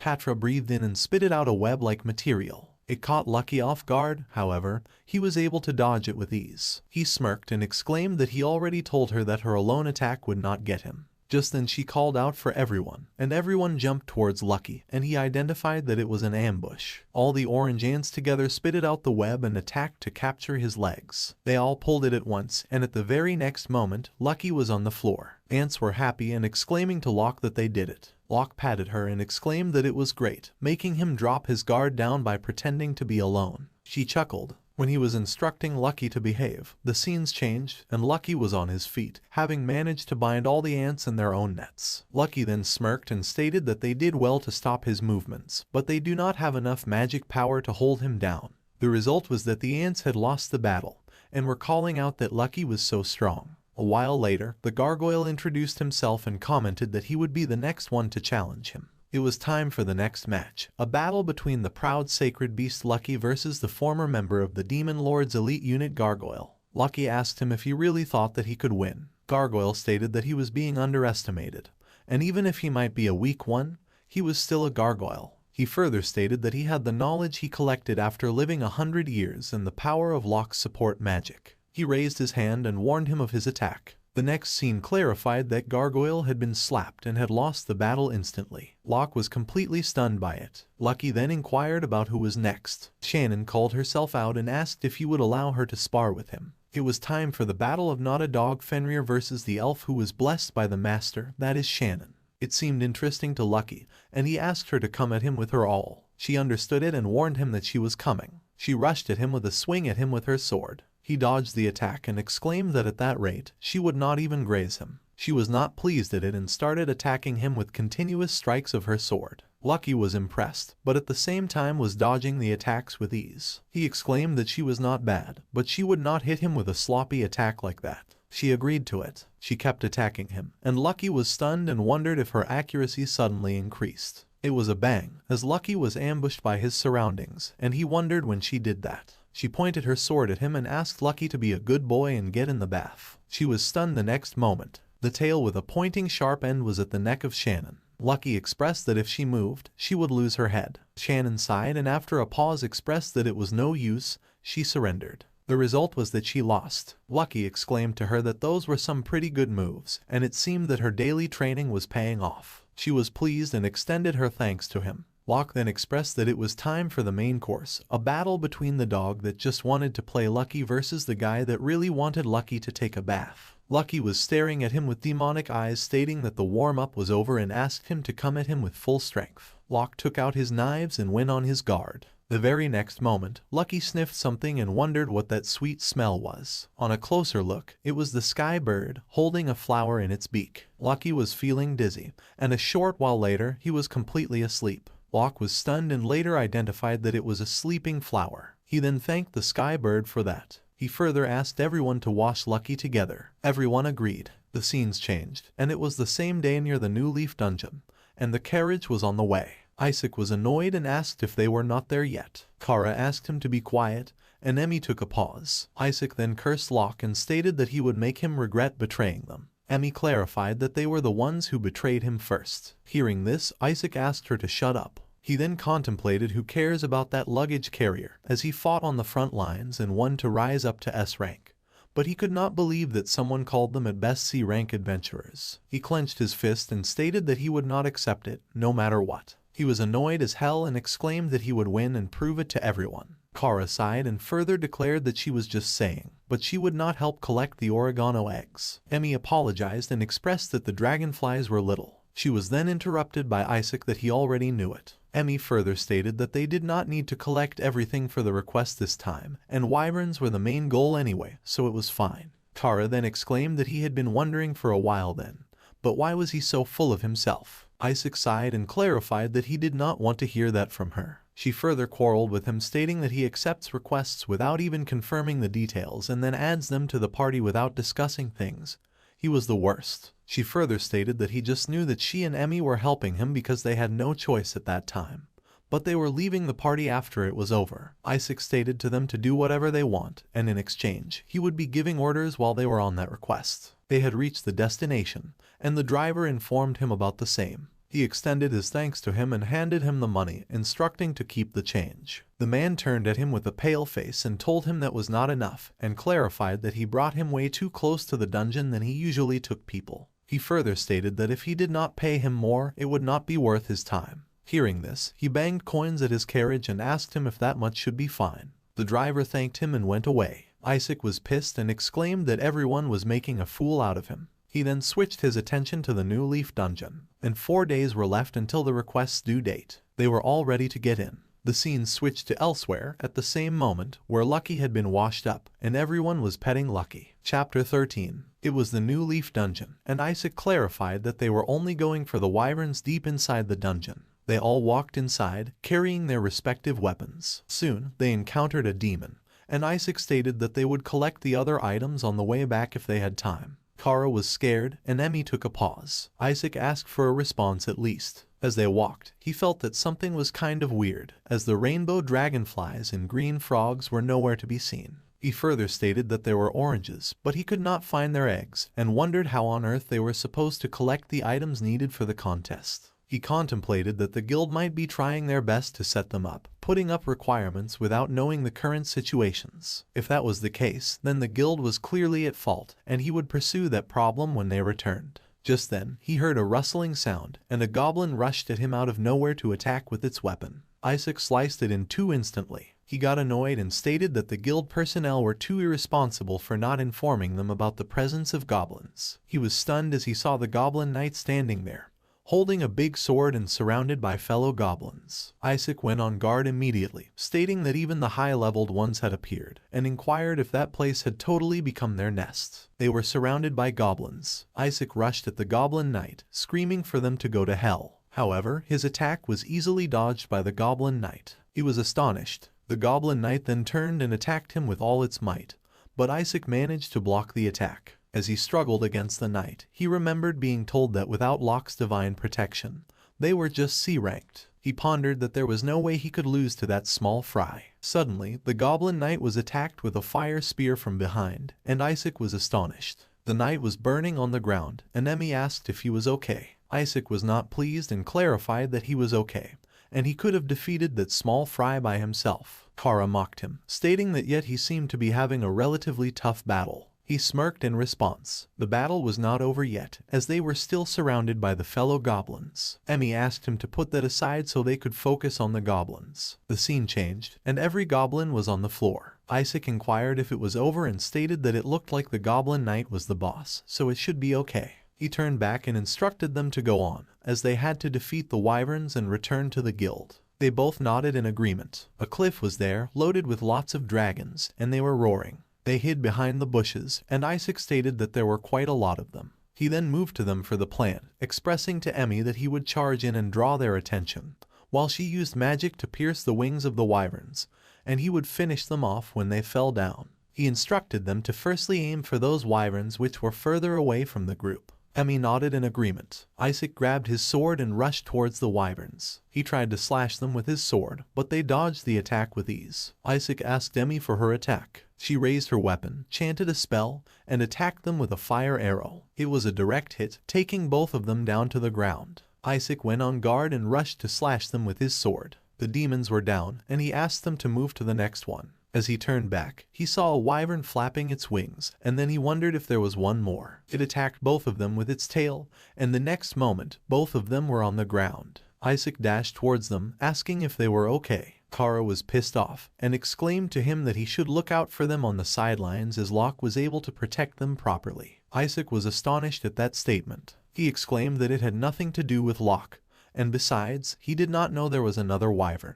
He further taunted her, stating that even though she was an escort, she should be able to defend herself. She was stunned, calling it ridiculous. She then grabbed Emmy's hand and instructed her to go, as they would die if they stayed with that idiot. Emmy was in disbelief. Isaac asked them not to go. Kara mocked him, calling him an idiot, and clarified to him that she could not tag along with him anymore. His eyes widened as he saw them going away. He clenched his fist in anger and thought that those guys had abandoned him too. Past memories started rolling in his mind, where a man stated that Locke was really brilliant, and compared to him, Isaac was not that good. He further asked Isaac to learn from Locke, and he was disappointed in him. Isaac was pissed that everyone was calling out for him everywhere. Just then, he saw that he was surrounded by the wyverns. He smirked at that situation and stated that if that was the case, then he would make them all fail the quest. He then pierced the ground with his sword and was completely enraged in anger, screaming out that he would not let Locke win. Kara and Emmy turned back, and Emmy exclaimed that it was bad.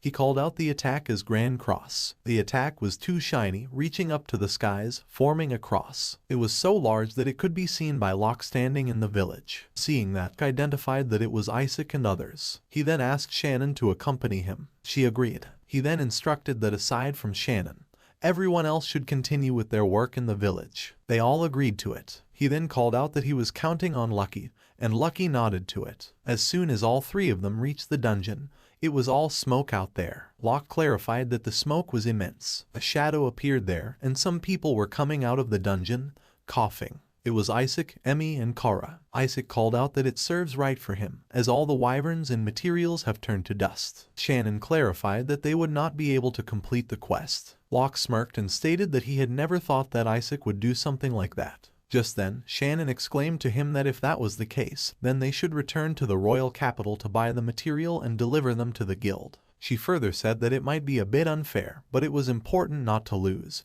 and she had seen those materials on sale outside the town. Locke replied negatively, as there might be some wyverns left, so they should investigate it first. Isaac chuckled and instructed him to go ahead and search as much as he wanted. He added that they would be heading back first, and he would be looking forward to the next time they meet. In the next scene, Locke, along with his party, was inside the dungeon. It was all smoke there. Pointing to a corpse, he shockingly identified it as a goblin knight. He further stated that it must be the boss of the group, and with that, the village was safe. Lucky understood his intention. However, Shannon was still in confusion. After a thoughtful examination, Locke stated that all of it really disintegrated into dust. He further claimed that Isaac was probably more suited to be a magic user. Shannon then looked at the remains and stated that it was all destroyed, and the scales and claws were all tattered and could not be delivered to the guild. Locke stated that it could not be helped and instructed them to head back. On the other side, Lucky was joyful, screaming out that there it was. They were huge eggs. Locke reached there and identified them as the wyvern's eggs and further stated that they were behind the rocks, so they remained unharmed. Lucky inquired if they were yummy. He replied that they probably might be and instructed them to move all of them to the mini garden. A short while later, as they reached the village, they were welcomed by the villagers who were asking him if he had defeated the goblins. Shannon then asked him if they should not take care of the goblins in the swamp of the New Leaf as well. He exclaimed that it was fine, and further added to it that the map was a bit old and the name had changed, but the swamp was the same place as the dungeon. Shannon understood it. A short while later he exclaimed that while waiting for Isaac and the others to deliver the materials to the guild, he helped with the development of the village until the next day. And it was finally the day of departure. Locke was stunned to view the fortress and asked if it was the gate of the village. Patra disclosed that with that, it would be fine if monsters decided to attack. Locke agreed to it. The village chief called up for Locke, and as he turned around, everyone bent down and expressed their thanks to him. Chief further stated that from then on, they would follow what he had taught them and further develop their village. On the other hand, someone was patting Patra and extended her thanks to her. Just then, a man screamed out that then it makes the cabbages their specialty, and they are going to change the name of the village to Chaucino Cabbage Village. They then waved their hands and pleaded for them to come again. Locke pondered that all that left was the settlement of Isaac's party, and hence they were heading towards the royal capital Kronto. Chapter 14. The scene shifted to the royal capital Kronto. It was noisy, and Locke clarified that it should be around there. Just then, he was called up by Warren to look over there. He approached him and asked about the sale. Warren replied that it was just like he expected, as the cabbages were selling like hotcakes. He further stated that it was probably because they changed cabbage soup to cabbage rolls every other day, and those guys bought their specialty at their requested price. He took out a pouch and presented him his share, extending his thanks to them as he was earning a lot. Locke thanked him and commented that it was good to hear, asking him to buy a demon cow with the remaining money to help in the development of the village. Warren replied positively, clarifying that they owed everything they had that day to him, and thanked him again. Locke moved forward, contemplating that as the preparation was complete, all that was left was the settlement. Just then, he reached the Adventurers Guild where Isaac's party was waiting for him. Isaac mocked him, stating that he was quite late. As Locke arrived, he saw that the receptionist's table was loaded with the material of the request. Isaac further stated that he thought Locke ran away because he couldn't get the materials required for the competition. He stated that he would never do that. Isaac then smirked and asked him if he came there empty-handed just to lose. Locke asked him to put all that aside and submit the materials already. The receptionist interfered and disclosed that she would then check the materials they delivered. As she stated that, Isaac asked Locke to kneel down and apologize. As all this continued between them, the receptionist stated that, as the gala party had delivered 20 pairs of rainbow dragonfly wings, 3 orango eggs, and 15 emeralds from fresh verdure, the victory of this match goes to Locke. Isaac was astonished to hear that. He then turned and asked her what that was all about. The receptionist further clarified that Locke had delivered 30 scales, 10 claws, 60 wings, 9 wyvern eggs, and an additional 45 emeralds beforehand. Isaac verified if she stated beforehand, as it was impossible, as Locke reached the dungeon after them. He then grabbed Locke's collar and commented that he and the guild members used some dirty tricks. Locke pushed him and clarified that he did not do that. He further asked him before going on and on about being unfair. Why did he not get the materials himself instead of buying them from the stores? Isaac asked him what he was talking about as he defeated the monster. Locke approached the table and asked him if that was so, raising a feather. Just then, he asked Isaac why the materials had the Chaushino mark on them. He then disclosed to him that from the looks of it when he bumped into him at the entry of the dungeon, he predicted that Isaac could not attain the materials, and just then Shannon said all those things in front of him. He further added that he thought Isaac did not have all the materials and would win by buying the entire supply of them in the royal capital. However, they had a bunch of the materials at that time. The store owner just sold a part of his stock at a high price, and if Isaac was not so greedy, he would not have wasted so much money. Hearing this, Isaac got pissed and asked him how he reached the dungeon before them. Locke asked him if he looked at the map carefully. Explaining it, he stated that there was a faster but more dangerous route, and if he went in a straight line from the royal capital Kronto to the fresh verdure dungeon. Kara clarified that he knew about it. Isaac annoyingly asked him why she had not said something. Kara asked him why they should purposely go across the dangerous forest. Isaac asked her what she was talking about, as that was the match for them to continue to be S-rank adventurers. He further asked her if she did not want to beat him. Kara clarified that he was the only one who wanted to win. Isaac got stunned as he saw their party faces. Locke thanked Isaac for defeating the goblins, as it really helped since the people of Chaushino village were worried about it. But they did not have the money to pay the guild or the country to get rid of them. He then turned to the receptionist and stated that the guild probably chose the request partly because they wanted to help them. She smiled at that. He then told them that on the first day of arriving in the village, he had Shannon collect the wyvern's claws and scales for her. He also assumed that those guys would defeat the goblins for him as well. Isaac got pissed as he used him. The very next moment, he rushed at Locke to attack him, but he was stopped at an instance by the guild master, Titus. Titus stated that the kid had confessed everything, including the collusion with Isaac, and then he asked to end that. Isaac got disappointed and went on his knees. He lowered his head and apologized to him, and it was just like that the matter got settled. After that, Isaac and the others were interrogated before being handed their punishments. Emmy and Kara had abandoned their treatment, but it was because they were being chased by a Fenrir, and their lives were in danger, so they were downgraded to rank C. Now then, the S-ranked party was dismissed. Kara and Emmy wanted to form a party with Locke again, but he politely declined their offer. Later, they believed each other and formed a party again. Kid was sentenced to prison, and the investigation on his past crimes began, and rates might still increase. Isaac avoided being turned into a slave but was forced to work in a mine for half a year, and if he wanted to be an adventurer later, he had to start from rank E. The scene switched where Locke was sitting under a tree, along with Lucky. Lucky asked him what he was thinking about. He replied that it was nothing, just about his childhood friends. He was sad. He told him that they grew up together, and yet they did not know anything about each other. And things that happened to his childhood friends, it would be harder to get along with his familiars. He stood up, stating that he should accept his failures, and then confidently said to believe in his friends from then on. Also, he would be using his power for the sake of his friend. He then said to Lucky that he would be under his care. They both tapped their hand, and Lucky asked him to just leave it to him. It was like just that, they settled one problem. However, he was still ignorant that in the future,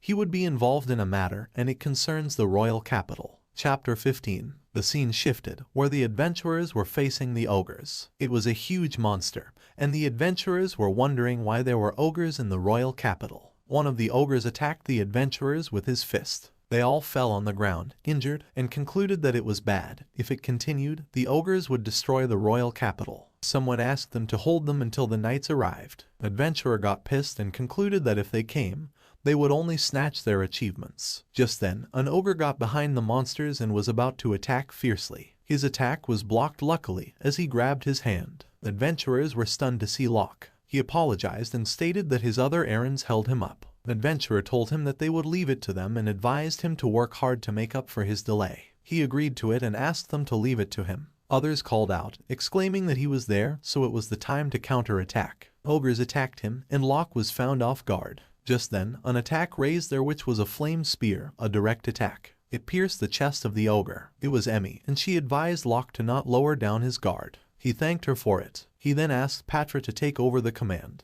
She asked him to leave it to her. Patra disclosed that the teams were A, B, C, and D. Team E was with the gargoyle. She further added that Shannon would fight alongside her. Just then, it was sparkling all around. Explaining which, Locke stated that he applied auxiliary magic to improve their base power. They all thanked him for that. The very next moment, everyone was on their guard. Everyone attacked the ogres. Someone stabbed it, another one slashed the ogres. Lucky also played his role by taking down one of the ogres. Lucky exclaimed that it was boring and he could not even call it a warm-up. Locke asked him not to say that, as it was only because Lucky was too strong. It looked like Patra was managing well as she was able to work with adventurers while fighting against the ogres. Also, she and Shannon made a good team, as expected of an ant queen. In another scene, one of the orange ants had bound to the ogre's legs, waiting for the gargoyle to attack. Gargoyle used his wind bullet magic, but it was a failure. He was stunned and shocked at the same time. Watching that, Locke concluded that his power was still sealed, and it seemed that he could not unseal it by himself. He then asked Lucky to go over there and support Gargoyle. The battle was concluded, and every ogre was on the ground. Locke exclaimed that it was the last one. Locke wondered that it was rare for the ogres to show up in the royal capital. To have 10 of them attack at once was unheard of. He thought of what was happening. Emmy used healing magic over the injured. They all thanked her, calling her a saintess, and she smiled at it. She then asked if they were really grateful. How about buying her new clothes? Also, she remembered those who received her healing magic. Locke wondered if she would ever change. Just then, the Imperial Knights arrived there. They were riding on horses and were fully armored. It was Marcus, the captain of the Imperial Knights. He thanked the adventurers for their cooperation in that ogre exploration. Locke wondered what was about that exploration. Marcus added that to investigate the cause of that day's ogre's rampage, the Imperial Knights would take the corpses for further inspection, and they would not accept any complaints. The scene shifted to the Adventurer Guild, where the guild leader was annoyed and asked Marcus what he meant, and if he was trying to steal the monsters they took down. Marcus clarified that it was an inspection, as it was unusual for the ogres to group and show up in the royal capital, and hence it must be investigated. He added that he already told him that it would be paid. Titus claimed that the price he was offering was too little. Marcus replied to him that it was monetary compensation for cooperating in that operation, and it was not normal trading. Titus was pissed hearing that. He stood up and commented that he just nonchalantly appeared after the fight, and it was not a cooperation from his side. He further added that the ones who fought and risked their lives were the adventurers, so he should pay them as much. Marcus glared at him and asked to let him go, as he was picking a fight with a knight. The receptionist interfered and asked them to let go and wrap it up. She said that vice captain and she would then take over the conversation. Titus apologized and agreed that he was too quick-tempered. The scene changed to the cabin of the guild leader, where Titus expressed that if that oppression continued, all the adventurers would leave that country. Locke agreed to it. The guild leader added to it, the adventurers were important to a country's growth, and a key line of defense as they helped to solve people's problems, hunt monsters, and rid dungeons. Such activities give a result of monster attacks. Also, the mysterious item they get from the dungeons was purchased by the nations to increase their strength. He added that those were not the only reasons, but that stupid bastard did not understand a thing. Locke stated that it was not every day that Titus got so emotional. Titus exclaimed that Marcus and he had a rotten relationship. He then asked Locke to put that aside as he had a request for him. The truth was, lately in the royal capital, there was a frequent case of stolen magic stones called combustible stones. However, since there were no eyewitnesses, the investigation had been challenging. He then asked him if he wanted him to investigate that case. Locke wondered if that was an investigation. Titus stated that he trusted in his skills to solve the investigation, and of course, he would be paid even if he did not manage to catch the perpetrator, and if he could apprehend them, there would be a bonus. He said that he understood and would try to investigate the same. Just then, Shannon's stomach growled, and everyone was stunned by it. She was ashamed and extended her apologies. In the next scene, everyone was having food, and Patra exclaimed that the food was so yummy. Locke described the food as a royal capital specialty, skewered Kronto wild boar. There was lard in it, and the food melted in his mouth. Shannon innocently stated that she was sorry for earlier as she was in the middle of an important talk. He consoled her not to worry, as he was hungry as well. She then thanked him. He then stated that as they had their fill, it was time to move on to the next one. They then reached the weapon shop of weapons, where everyone was checking for weapons. The man there asked him if Locke was there for a new fitting. Locke greeted him and identified him as Mateo. Mateo disclosed that he heard that a lot of things had happened with his previous friends. He further added that those people belittled his support magic, and it must be nice for them to get a taste of their own medicine. Locke inquired if he knew about his divine guardian. Mateo stated that, of course, he knew, as he was a weapon shop owner after all, and that was not S-class equipment in the first place. Mateo further asked what brought him there that day. He clarified that he wanted to find suitable equipment for those kids. Mateo was surprised and stated that as he then looked at that kid, was not she the Queen of Orange Ants? And that was the gargoyle form the veteran troops. He then exclaimed that Locke was such a typical one as always, and he could try as many as he wanted. Locke thanked him for it. Everyone started investigating the weapons as per their need. After a short while, everyone was holding their respective weapons, and it seemed that everyone had decided. Locke examined Shannon and Gargoyle if they were really happy with those weapons. They exclaimed that they were more familiar with their current equipment, and it was okay since magic was their main magic. He then turned to Patra and asked her if she was going for a staff, and she nodded. She added that she wanted to use magic to help people just like Locke does, but she wondered if she would be able to wield magic. Locke patted her head and told her that she could try as Patra also has magic power, and they could train together. Patra was happy hearing that. Locke pondered that since Patra had commanding skill, it seemed auxiliary magic would suit her. A man entered the shop, and Mateo welcomed him and apologized to him as it was a bit crowded that day. As soon as he entered there, he kicked Patra with all his might. Patra rolled on the floor, and he rushed at her, asking if she was okay. The man asked him about the monsters there as it was an eyesore. Locke asked him why he would do all that all of a sudden. The man smirked and asked him not to bring women and monsters. Chapter 16. The man asked him not to get cocky just because he had some monsters who would do his bidding. It was a sudden act of violence. He then proudly asked him who he thought he was. Patra stood up, and Locke inquired if he was hurt anywhere. She stated that she was okay and was smiling there. He stated that if that was supposed to be surprise attack training, then he should have kicked a lot sooner. Locke thanked God. The man got pissed and told them not to ignore him and asked them if they really knew who he was. They all refused. Patra asked him if he was some ruffian. Gargoyle asked if he was someone who likes kicking young girls. The man was annoyed and stated that if they did not know, then he would just tell them who he was. He then introduced himself as Missile. He further stated that he was born in a high-class noble family but was most likely to become the next leader of the Order of the Knights. He asked them if they knew what would happen if they picked a fight with someone like him and clarified that it would be with the entire Order of Knights. Locke stated that his threats did not scare him and asked him to apologize to Patra right then.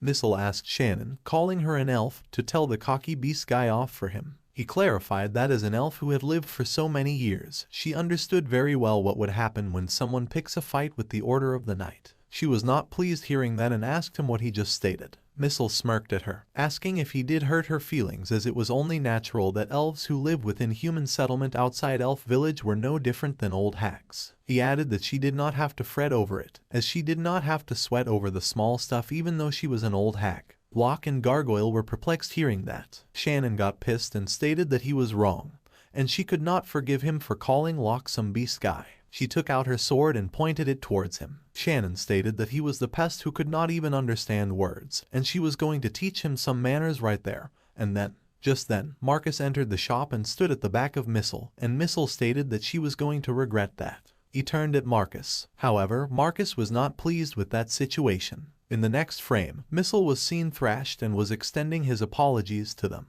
Just then, Marcus bowed to them and stated that Missile had explained the situation to him, and as the leader of the Order of the Night, He was very sorry about his subordinate's action. He then turned to Patra and apologized. Patra clarified that it was not to worry, as she was not hurt at all. She added that his kick was honestly quite weak. Locke stated that if Patra was fine with that, then he would forgive him this time as well. Marcus apologized to him, and Locke asked him if he knew about him. Marcus clarified that of course he did, as the only people who do not know about the S-rank adventurer were idiots like Missile. He then turned to Missile and asked him if he had completed his investigation. He denied it. Marcus then excused the shop owner and asked him if he could tell him how frequently the combustible stones were stolen. The man stated that about 1 or 2 stones were stolen every week, and they just lost one again that day. Locke asked him if they figured out the culprit's objective. Marcus replied negatively. He added that, as of then, that area loses 1 combustible stone every 2 or 3 days, and before that, a large quantity of stones had also been stolen from the orders of the night storehouse. He then asked Locke to let them know if they found any useful information regarding that case. He agreed. He then stated that it was the time they returned to headquarters. They left, and Locke was surprised. Shannon expressed that she expected him to be someone more menacing than that. Locke asked if he thought like that, as if they did not have that conversation with Titus, then he might have thought that he was a good person.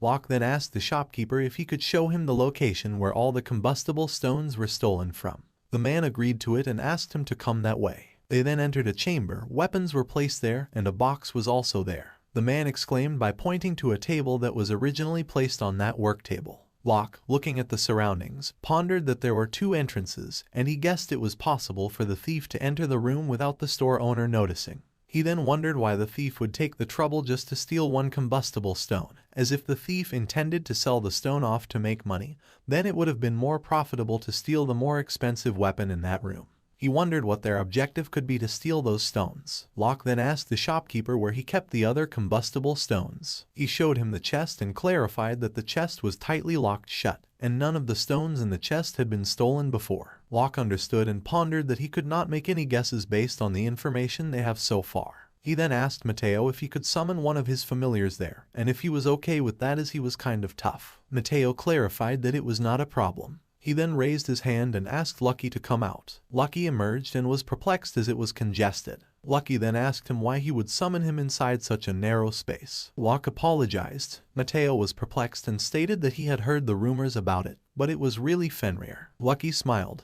Locke asked Lucky if he could track the thief down by that scent. He agreed. Lucky then disclosed that it was hard, as there were so many other scents mixed in that room, and it was hard to tell which scent he was supposed to look for. Lucky numbed and apologized he was not of any help. Locke patted him and thanked him for coming. Matteo exclaimed that it was incredible, as his familiars could go inside his bracelet. Locke nodded to it. Matteo praised him, stating that seeing him use that item so skillfully, he just could not help but feel emotional. In the next scene, he was seen talking to Shannon and stating to her that when he and Locke met first, he used to be quite the clumsy fellow. She stated that she never thought that he would have a phase like that. Matteo was about to state an incident to her, but Locke asked them to just stop that. Matteo apologized, and Locke was seen not to be pleased. He then turned to Patra and apologized to her for the thing that just happened to her, and then he told her that he wanted to give something as a token of apology. He then showed her an armor and stated that it was a mithril melon's plate he made, and it was light but strong, so he was sure it would come in handy. Locke was perplexed and inquired if it was made of mithril. He clarified that if he was not wrong, then only the royal family and the more elite noble families could have weapons that were from such a rare material. He denied taking something that priceless. However, Matteo stated that it was fine, as a customer of his was troubled whenever she came to his store. He then clarified that there was a noble family who had requested him to make that melon's plate for their child,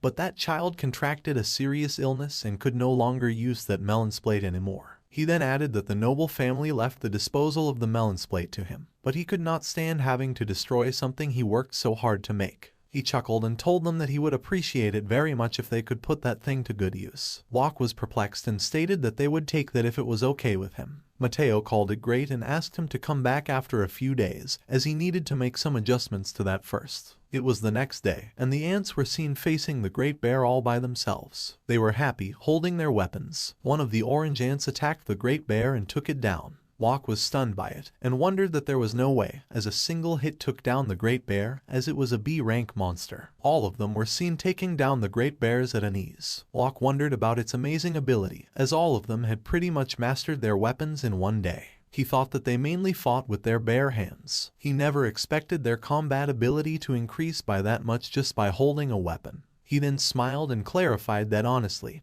he looked forward to their growth from there on. The subjugation was complete there, and Locke called it for the same. Locke then turned to them and exclaimed that it was a quest for them to test out their skills with that new weapon.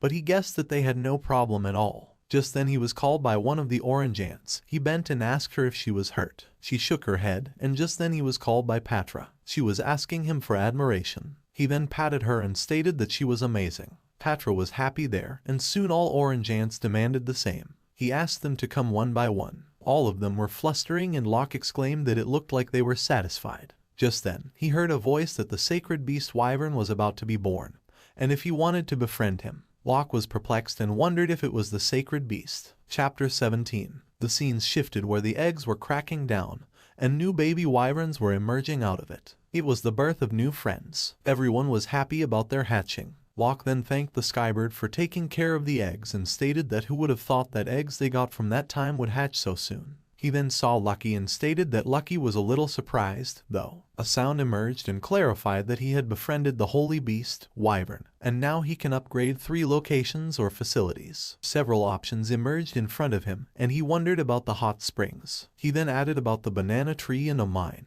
All 3 things were already there, including the mine, hot spring, and the banana tree. He pondered that a hot spring on an elevated mountain would feel amazing. He then turned to the mine and disclosed that he might be able to customize his own weapons or forge armors with special skills within the mini monster garden from then on. Switching to the banana tree, he disclosed that they could harvest bananas, and it was fun to see how the mini monster garden was developing.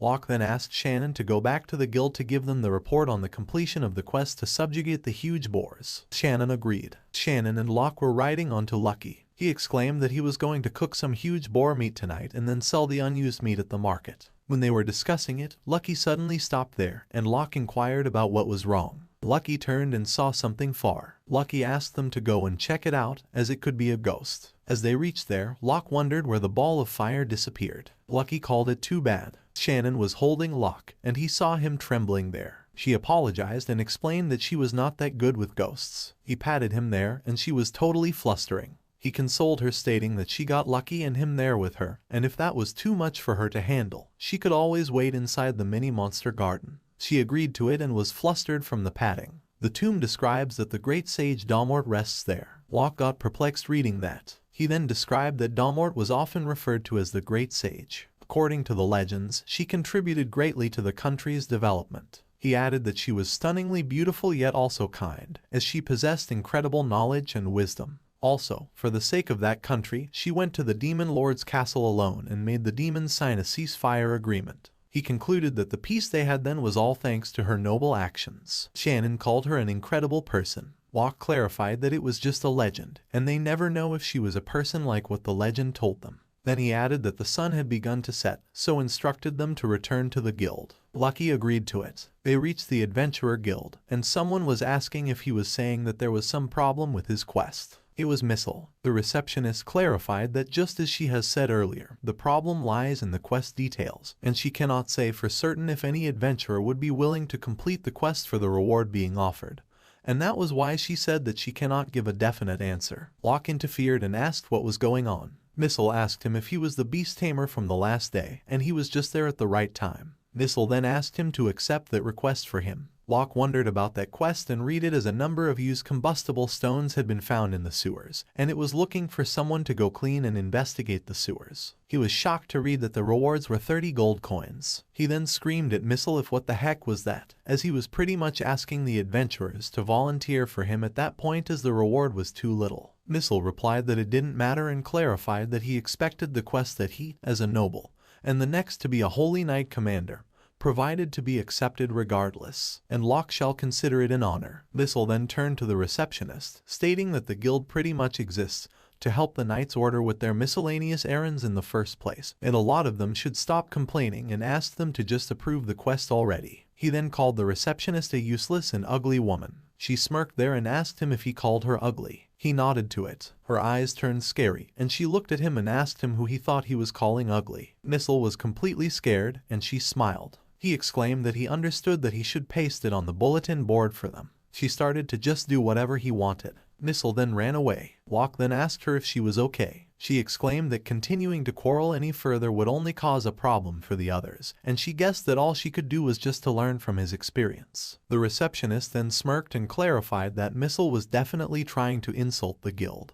Then she denied it and stated that he was trying to insult him. The scene changed, and he was in the sewer. Locke and Shannon were there. He stated that apparently the used combustible stones flowed into the sewers, then it should be around there. Choosing a point there, he used his clean magic and found the used combustible stones. Looking at that, he stated that if that was only that much, then he did not think that it was enough to gather enough clues. Shannon pointed to a location and stated that she was going over there to check, as if there were any other rocks they had not found yet. Locke warned him to be careful as it was a slippery floor. Shannon expressed it would be fine. She then spun there and asked Locke to see her as she had no problems maintaining the balance. Just then she slipped and was about to fall in the sewer. In a spur of a moment, Locke surprisingly saved her and she was in his lap. He then expressed that it was good that he believed in her own abilities, but overconfidence was dangerous. She apologized to him and pondered that his face was so close. Locke exclaimed that he thought it was time they head back as it stinks there. She agreed to it, too. As they exited, he expressed that it was completely dark then. Shannon wondered about her feelings. He then suddenly asked her if she would like to enter the hot spring with him. Chapter 18. In the next scene, the wyvern flew at him and sat in his lap. He called it amazing as they could fly about 2 meters high. Gargoyle expressed that wyverns grow fast and also the sky bird, and he taught them how to fly.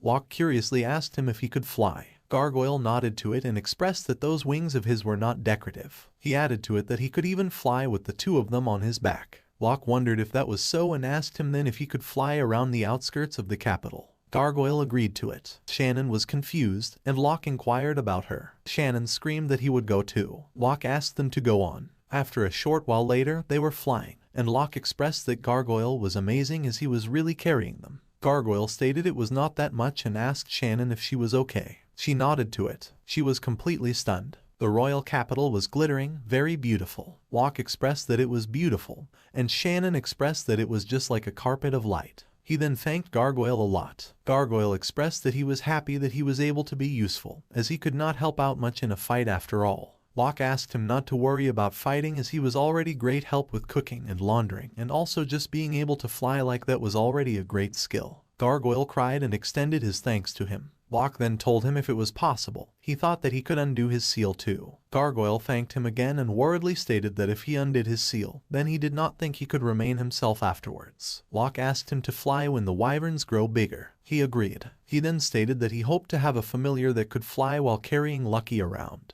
Gargoyle expressed that he knows about a monster who might be able to do it. He explained that he was talking about a griffin, as it was quite big, so it should be able to fly carrying Lucky. He added that he was his best friend, so he was sure that he would help them out. Locke clarified that if that was the case then let them pay him a visit once they were done with that quest, and asked them to head back to the mini monster garden then. In the next scene, all of them were around the hot spring and were ready to get in. They all went into the hot spring and expressed that the view was pretty good. Shannon was still flustered about whether all of them were going together. Locke then asked her if what was wrong, and she replied that it was nothing. The orange ants were playing in the hot spring, and all others were explaining that it felt so good and warm. Lucky was seen over there too, to which Locke expressed his curiosity that he didn't hate baths. Lucky nodded to it and added that he did not like being washed, but he liked the hot spring, as it was wide and deep so he could put his whole body in it. Locke wondered if it was like that. Lucky stated that the reason why he could enter hot springs like that was because he brought him out of the dungeon with him. He then thanked him. Locke smiled and stated that he was the one who should be thankful as he could have died in the dungeon of flames of destruction.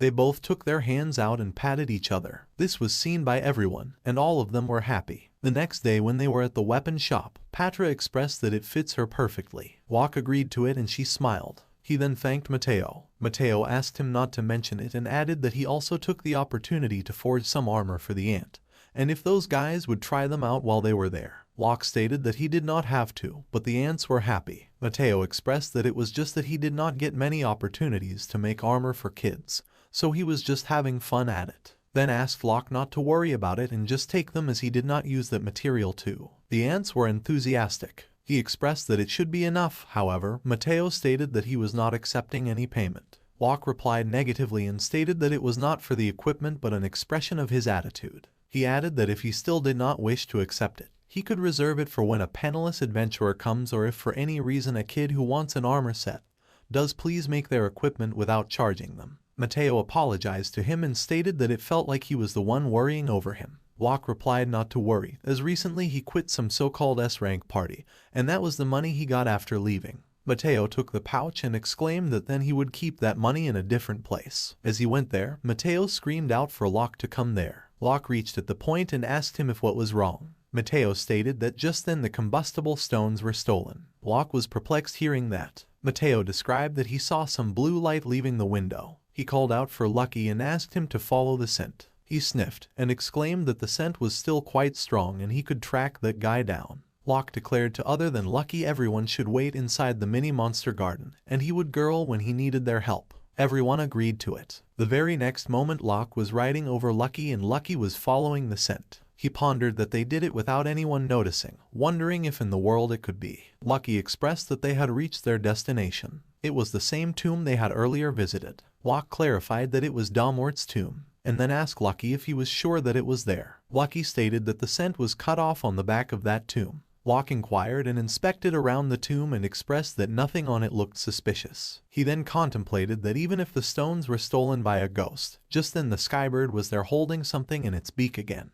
Locke defined that it was the flower of exorcism. As soon as he sprinkled the flower over the tomb, there was a sudden shine over there, and a staircase opened just then behind the tomb. All of them were confused about it. Chapter 19. Locke identified that staircase as a suspicious invitation, and stated that it was an illusion magic. He then pondered that to be deceived by an illusion like that was normal, as he had never seen a spell that powerful. Lucky asked him what they should do, as the opening was too narrow for him to enter. Locke took a pause and declared that for the meantime he would enter alone. Lucky started to call him if anything happens, as he will get in somehow even if it was narrow. Locke then thanked him. Locke entered and used the light magic for better visibility. As he was getting down, he pondered if the stolen magic stones were there. In the next scene, he was in a room and declared that he had never expected such a wide space under the grave. Just then he heard someone exclaiming that he was a guest, and it was rare too. As soon as he turned around, he saw a skeletal demon and identified it as a Lick. Lick asked him that he should be a high-ranking magic user if he found that place. Locke went on his guard and asked him who he was. Lick mockingly stated that the only being who can exist under his grave should be him only. Locke was stunned hearing him and inquired if he was Dalmort. Locke asked him if even he was, what he would do. Locke pondered if Dalmort became a Lick, as it was impossible. Just then a pixie arrived there and asked him to put his weapon away, and inquired him what he was trying to do with Dalmort. Locke was shocked at it. Pixie continued that if he was looking for a fight, then he had to get through her first, as she was going to burn him until he became a fiery, juicy liquid. Lick stopped her as it was enough, as what she stated hardly made any sense. Pixie mockingly stated to Locke that it looked like he would not be facing her wrath that day. Lick then asked Locke why he had come there. Locke clarified that currently there had been many repeated occurrences where combustible stones were stolen,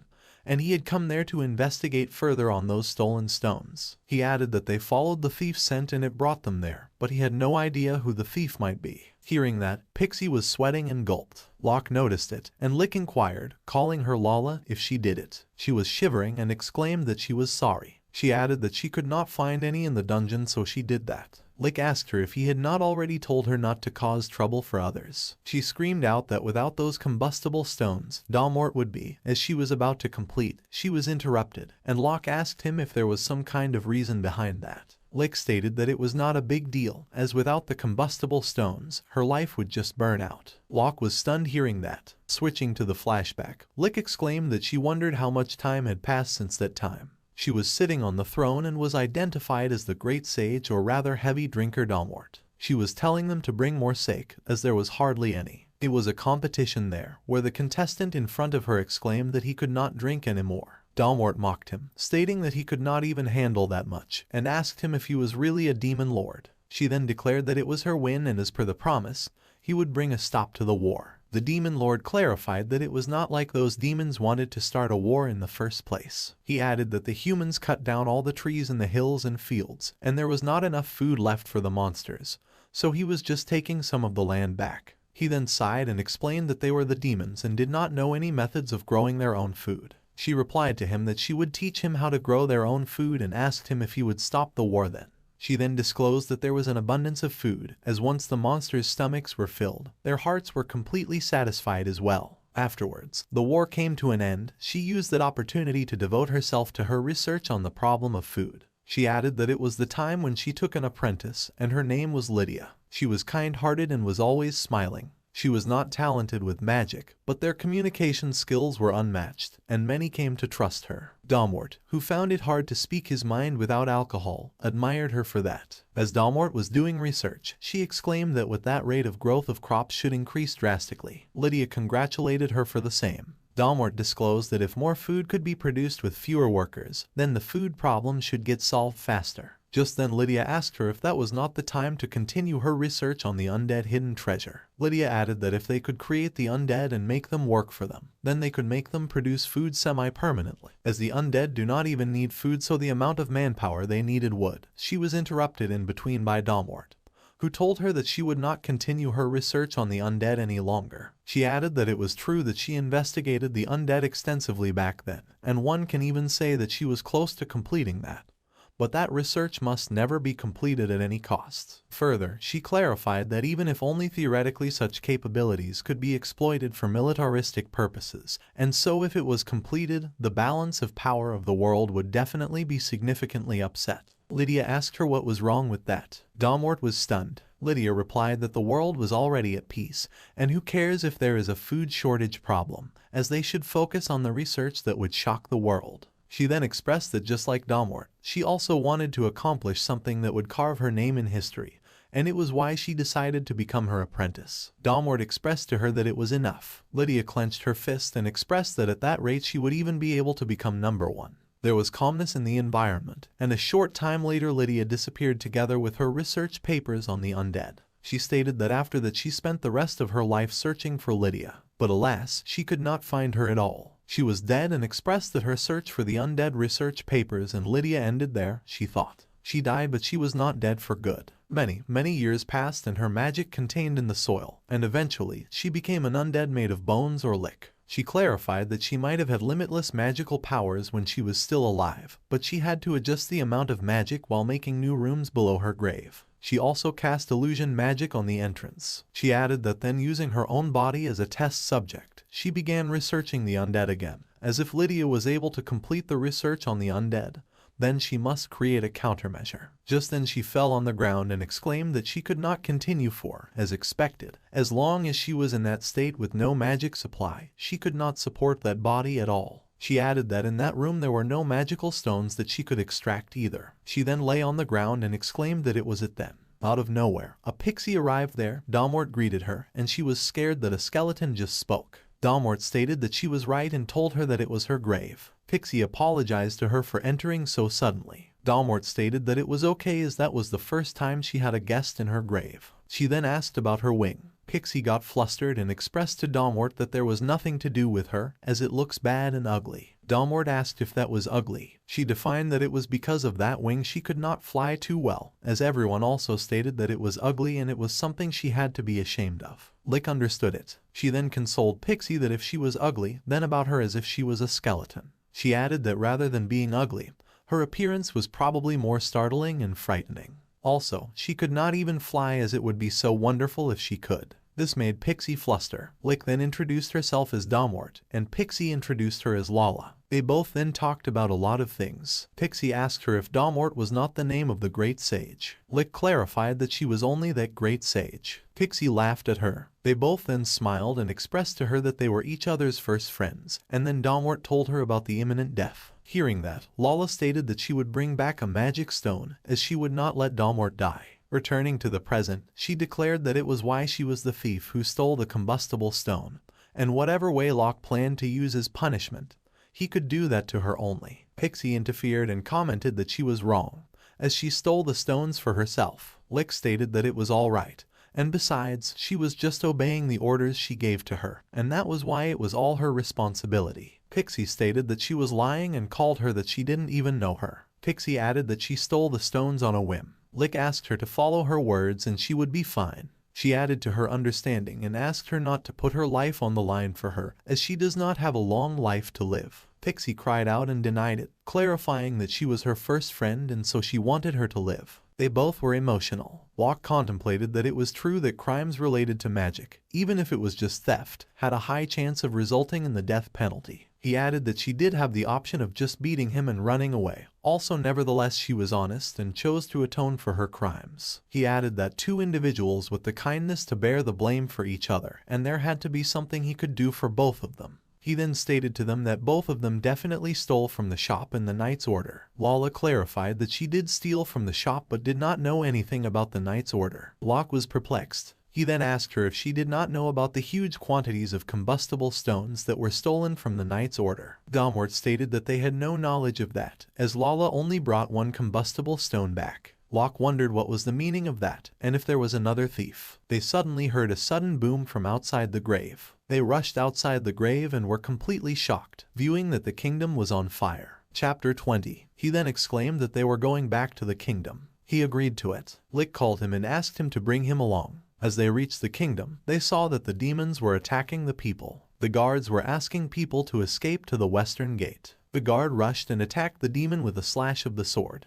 The demon was down on the floor. Suddenly, the demon raised up even after being slashed and attacked the guard. However, the guard was saved there by a girl, who took down the demon with her hammer attack. The girl contemplated it as bad, as why then when the number of adventurers were so few. Locke reached there and called her Rika. She thanked Locke for coming. Locke asked him what was going on. She explained that the large number of monsters the Knight's Order were safekeeping suddenly turned into the undead and started going wild. They were shocked about the undead. She added that the adventurers were helping to fight back, but since they could only be stopped by holy magic, they were struggling to keep it up. She exclaimed that ever since the Knight's Order began pillaging the dead bodies of monsters and many adventurers moved to other countries as a result. They had sent a call for help to the guilds in other countries, but it would take some time before help arrived. Just then they turned and saw someone being attacked by the undead. Rika explained that she was heading over and she was counting on him. They were stunned at that. Dormote stated that it must be the power derived from the research papers and that magic was wafting around.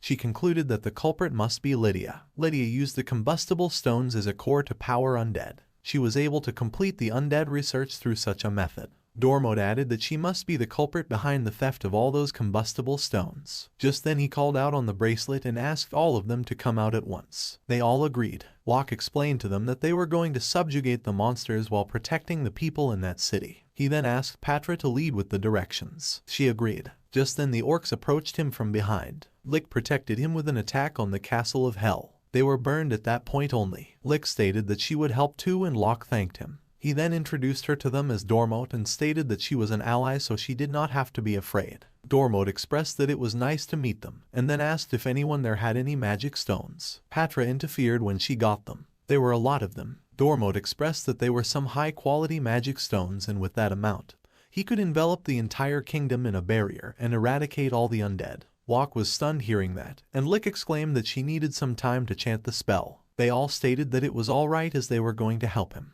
They all rushed towards the demons to attack them. It was an intense fight and Locke was asking them to be careful as the undead could be revived. Just then the undead were seen vanishing, and Locke exclaimed about the same. He wondered what was the meaning of that as Shannon and the other adventurers could not even beat them. Only his familiars were able to defeat them. He then commanded the other adventurers to call out their familiars, as with his skill, they might be able to imbue their attacks with holy proprietors. Shannon was completely stunned there, and there was a ray of hope for them. A short while later, Locke expressed that they shaved off a good number of them. The Knight's Order arrived there. Adventurers were angry about what took them so long. Marcus felt ominous. Locke cried out that something was not right there. Suddenly they took their bow and arrow and pointed towards them. In the spur of a second, hundreds of arrows were fired towards the adventurers. They were all stunned by that attack. However, they were protected with the help of Lucky's tail. Locke thanked him. Lucky chuckled. Locke then asked them if what the hell was that as they were their allies. Marcus was seen possessed with his eyes. Locke exclaimed about the red eyes. Marcus ordered them that there were more enemies ahead and commanded them to kill them. Patra asked him what they should do. He commanded them to knock them down for them. Gargoyle used the wind spirit to come at him.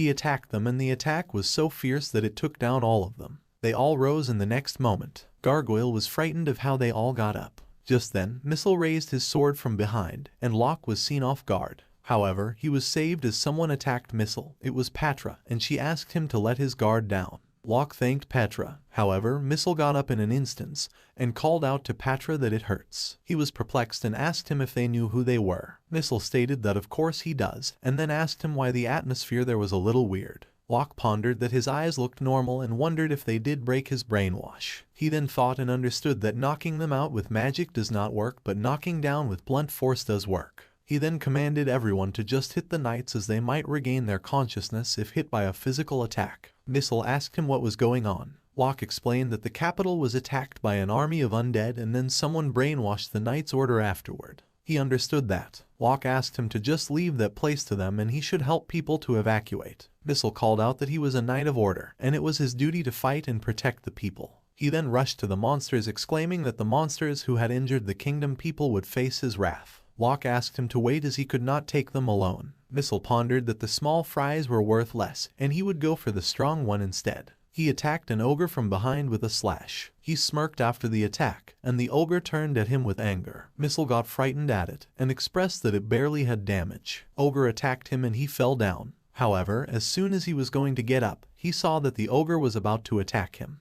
Everyone around there was completely stunned at that moment. In the next scene, Patra was seen protecting Missile by blocking the ogre attack. After seeing it, Missile exclaimed to her that a weakling like her should just run away. Patra was seen trembling there. Seeing that, Locke rushed to save her. He pondered that even though she was a rank monster, 2 punches from an ogre would still be too much for her. He plunged towards them, screaming out for all of them to get out of the way. Just then, he saw that ogre had joined his hand and was about to attack her, and she was standing there totally numbed. The ogre attacked her mercilessly, and everyone called out for Patra. The scene opens up where Locke was totally stunned as Patra was about to be attacked by the ogre. The ogre attacked on the floor by joining his both fists. Locke was totally stunned, holding his weapon there. He was screaming that it should not be happening. Shannon, Patra, Orange Ants, and Locke, all of them were stunned. They were all in disbelief. A flashback started in front of Locke's eyes, from how he met Patra to how she used to call him Papa. Locke was overwhelmed, and he was almost about to cry.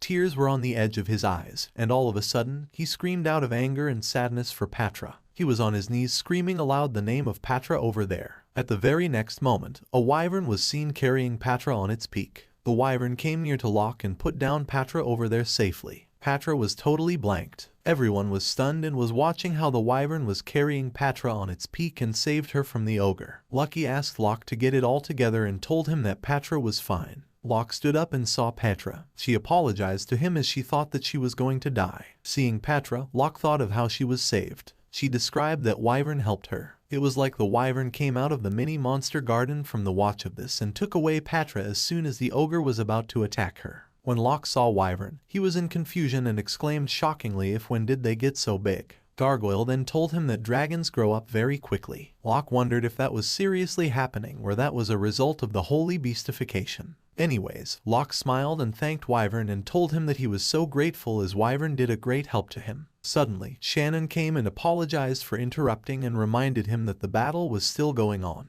Locke then gave Patra a sip of a healing potion. As soon as she drank that bottle of potion, she felt an energy within herself. She thanked Locke and exclaimed happily that she could move again. Further, she ordered all the orange ants to get on the wyverns. They all got on the wyverns and seemed too excited. Locke was amazed to see that. Shannon softly smiled at them and commented that they were looking like little dragon's knights. They all attacked the ogre standing there with an intention to take it down. Locke was happy to see that and added that they should take care of the rest of the knights. Suddenly, out of nowhere, someone attacked Locke from behind. The man attacked Locke with his sword, but he somehow managed to dodge it. Locke fell on the ground and seemed shocked as he could not understand what just happened there. Locke managed to get back on his feet and identified the person. The person asked if it was Locke and if he was planning on getting in his way. The person was disclosed as Marcus. He stated that the Knight's Order would get rid of every adventurer in the Adventurers Guild and added that Titus must be eliminated. Locke was astonished hearing that. Just then, Marcus plunged towards him, stating that if he got in the way, he would die. The fight started between Locke and Marcus. Marcus was attacking him fiercely, and he was somehow managing to defend it. Locke contemplated that he was truly a leader of the Knight's Order, and he never expected to fight him. Just then Marcus sent Locke flying with his attack. Locke was in pain and exclaimed that it was not good as Marcus was really strong. He asked Marcus to come back to his senses. Marcus claimed that he was perfectly sane and proclaimed that the adventurers were the weird ones. Marcus was pissed at why everyone was praising Titus everywhere, as he is just the chief of the Adventurers Guild. He then praised himself, stating that on the other hand, he had been acknowledged by the king as the leader of the Knights Order, and no matter how they see it, he was just the superior. Everyone out there was just staring at Marcus. Marcus clarified that the country only needs the Knights Order. He then clarified to him that if he gets in his way, he would kill him. Marcus then plunged towards Locke with his sword, and in the middle of his way, Lucky asked him to shut up and shot him down with just one swing of his tail. Marcus was sent flying and got bashed into the doors there. Lucky called him a noisy little fellow. Locke smiled and extended his thanks to Lucky as he saved hun. Locke stood up, and Shannon asked worriedly if he was okay. He replied positively,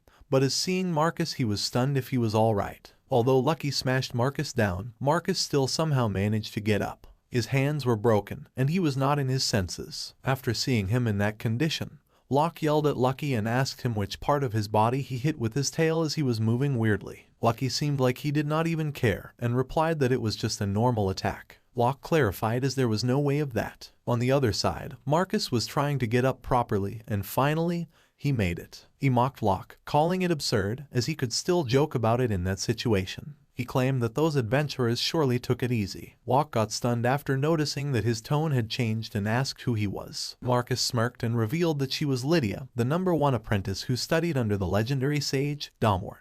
Everyone was stunned out there. She further claimed that she would then inherit her will. Locke asked her what she wanted. She laughed and exclaimed she would tell him before he died. She was laughing out like a devil and explained that he intended to make her research, the research on the power of the treasure of the undead, to be made known to the entire world. She added that the country would be sacrificed to help her in achieving that goal. But she asked them to not worry and claimed that even if they die, she could use them as an undead. Locke shouted at her that the research did not belong to her and revealed that Tamer was the one who started that unfinished research. She asked him if he knew that much, but she clarified that he was the one who completed it, or in other words, that it was her research. Locke then asked her if she was the one who stole all those combustible stones too.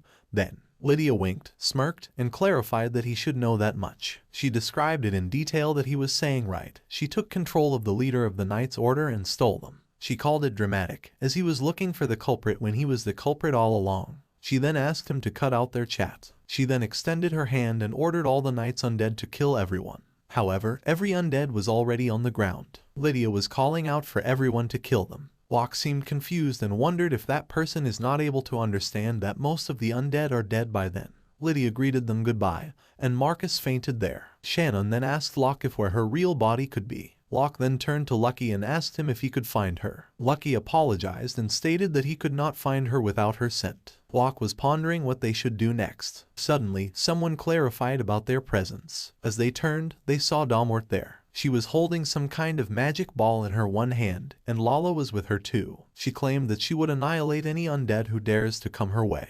Locke giggled and denied that he had nothing to do and clarified that they all had already been taken care of. Tamer then saw that all the undeads were on the floor. Tamer took a pause for a while and cornered herself in sadness. She then asked for a glass of beer. Locke apologized to her and asked her if she knew where they could find Lydia. Tamer replied positively that she knew where Lydia would be, and she asked him to follow her. The scene then shifted to the destination, where all of them were. Locke got astonished and wondered if Lydia was there, as it was an observational tower outside the city. Dormo told them that Lydia was there. Locke then commanded that everyone except for Shannon and Patra should stand by in the mini-monster garden. All agreed to follow his command. While he went to open the door, Tamer told him that it was not the entrance. She then raised her hand and formed a magic circle. The magic circle opened a door to a staircase. Locke wondered if the entrance was hidden with illusion magic, and they then entered through that. When they were climbing down the staircase, Shannon covered her nostrils and asked about that foul smell. Tamer stated that she did not know how Lydia could have lived longer than 100 years and clarified that her body should not be in good condition.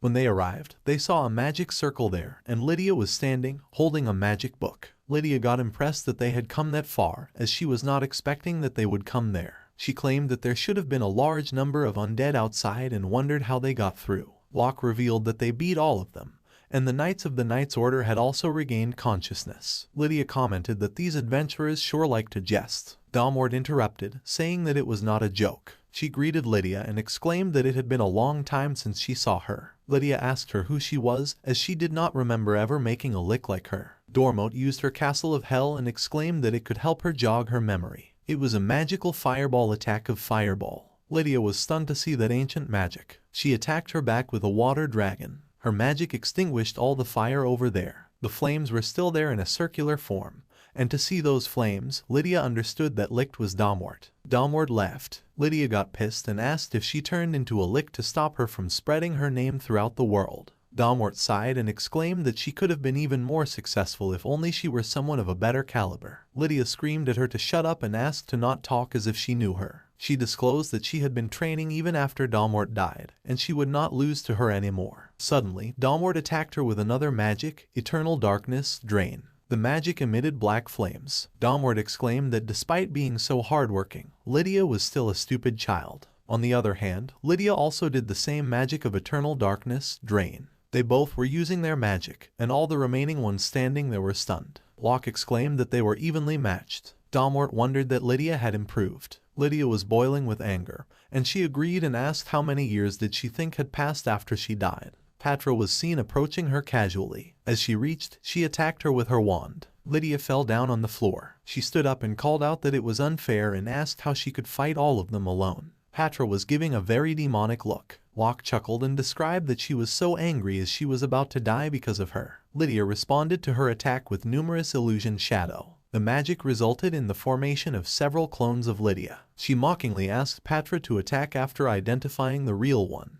Patra identified her in a split second and bashed her with her wand again. Lydia wondered if her illusion magic did not work on her. On the other side, Locke and Shannon were giggling as the actual body smelled so bad it was easy to tell them apart. Patra, while staring at Lydia, exclaimed that if she died, her papa would be sad and shouted that she would not allow Lydia to make her papa sad. Lydia was not able to understand what she was saying. Locke saw that Patra was emotional. Domwart stopped Patra and apologized for interrupting but asked her to leave Lydia to her, as she wanted to take the responsibility to deal with her own disciple. Patra smiled and agreed to it. Domwart thanked her. At the very next moment, Domwart went to Lydia and asked her to end it since they had lived for too long. She then prepared for her holy magic to end that battle. Lydia got scared. She thought it was impossible. She asked Domwart if she was trying to kiss herself. Lydia claimed that no undead would remain if they cast holy magic and again asked if she was actually going to do that. Domwart replied that it was the only way to eliminate all the undead and asked her to die together. Lala came to Domwart as she was worried and asked her not to go. Dormote told her that she was happy after meeting her. Domwart was about to disappear, and all of a sudden, Locke interfered.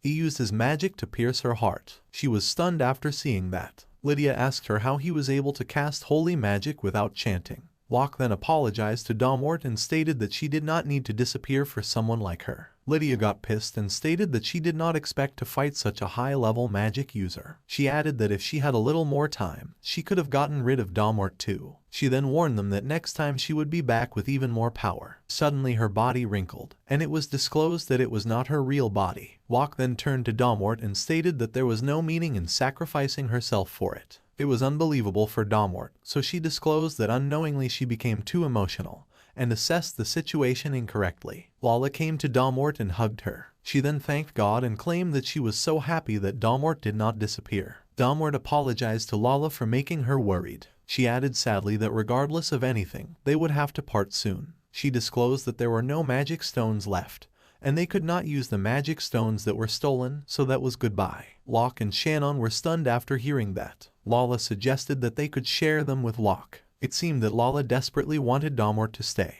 Domwart denied and stated that they could not trouble Locke any longer. Suddenly Locke interfered and asked her if she was ready to become his familiar. Lala and Domwart seemed a little surprised. Locke explained it further that if she became his familiar, she could freely use as many magic stones as she needed.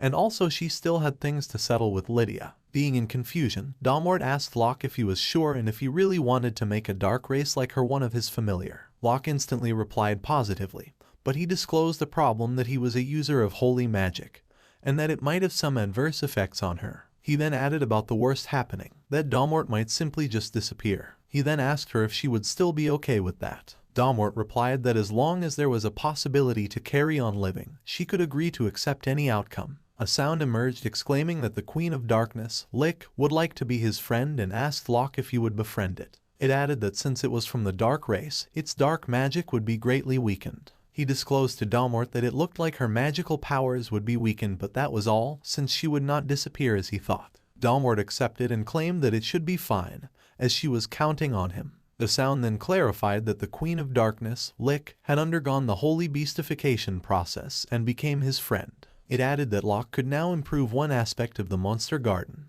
Just then, a board appeared in front of Locke on which there were several options. Locke thought of getting his hands on some salt, so he would go with that small sea. The monster garden had been expanded. Locke asked Dalmort what was going to happen to Lala. Lala thanked God, and she seemed too happy for Dalmort. Dalmort disclosed that the pixie was already the Queen of Darkness, Lick's familiar, and that was why when the Lick became a familiar, the pixie also became a familiar. Locke laughed and understood. Dalmort thanked Locke and asked to take care of her. Dalmort and Lala were very happy to be his familiar, and they felt nice to meet Locke. The scene then shifted to the royal capital, and there were the people who were clearing the mess. Locke commanded everyone to rebuild the town and told them that he would go to the guild to report on that quest. Everyone followed his command. The scene then shifted to the Adventurers Guild, and as soon as Locke entered, there was a receptionist who exclaimed it was the good timing. She then took him to a cabin where Titus and Marcus were sitting. He was welcomed there, but the atmosphere did not seem so welcoming.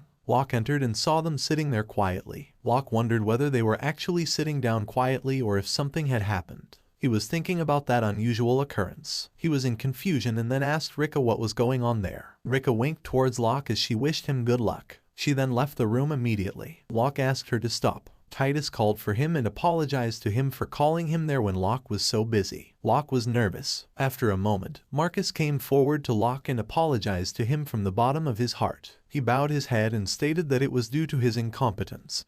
He almost ended up killing him, and he apologized again from the bottom of his heart. Locke got surprised and then he accepted his apology and requested him to lift his head. Locke asked if all the members of the Knight's Order were brainwashed and inquired about what really happened. Marcus apologized as he did not have any memory of what really happened. He then explained that it all might have begun when he met a woman named Lydia 6 months ago. Locke was shocked hearing her name. Marcus further explained that the woman appeared alone when he was out training, and despite meeting for the first time, he remembered that he had a feeling as if he was meeting someone he had known for a very long time. He added, perhaps that sweet aroma I remembered smelling was the drug or spell that was used on me. He told him that she summoned all the other members of the Knight's Order and made them gather the corpses of strong monsters to help her develop the country. She further explained that the adventurers were an unwanted obstacle, and how Titus was the source of all evil, as for some reason, they came to believe in her words. As a result, they seized the corpses of those monsters by force, and they were about to banish the adventurers from that country. Marcus then turned towards Titus and bowed his head. He stated that because of all those happenings,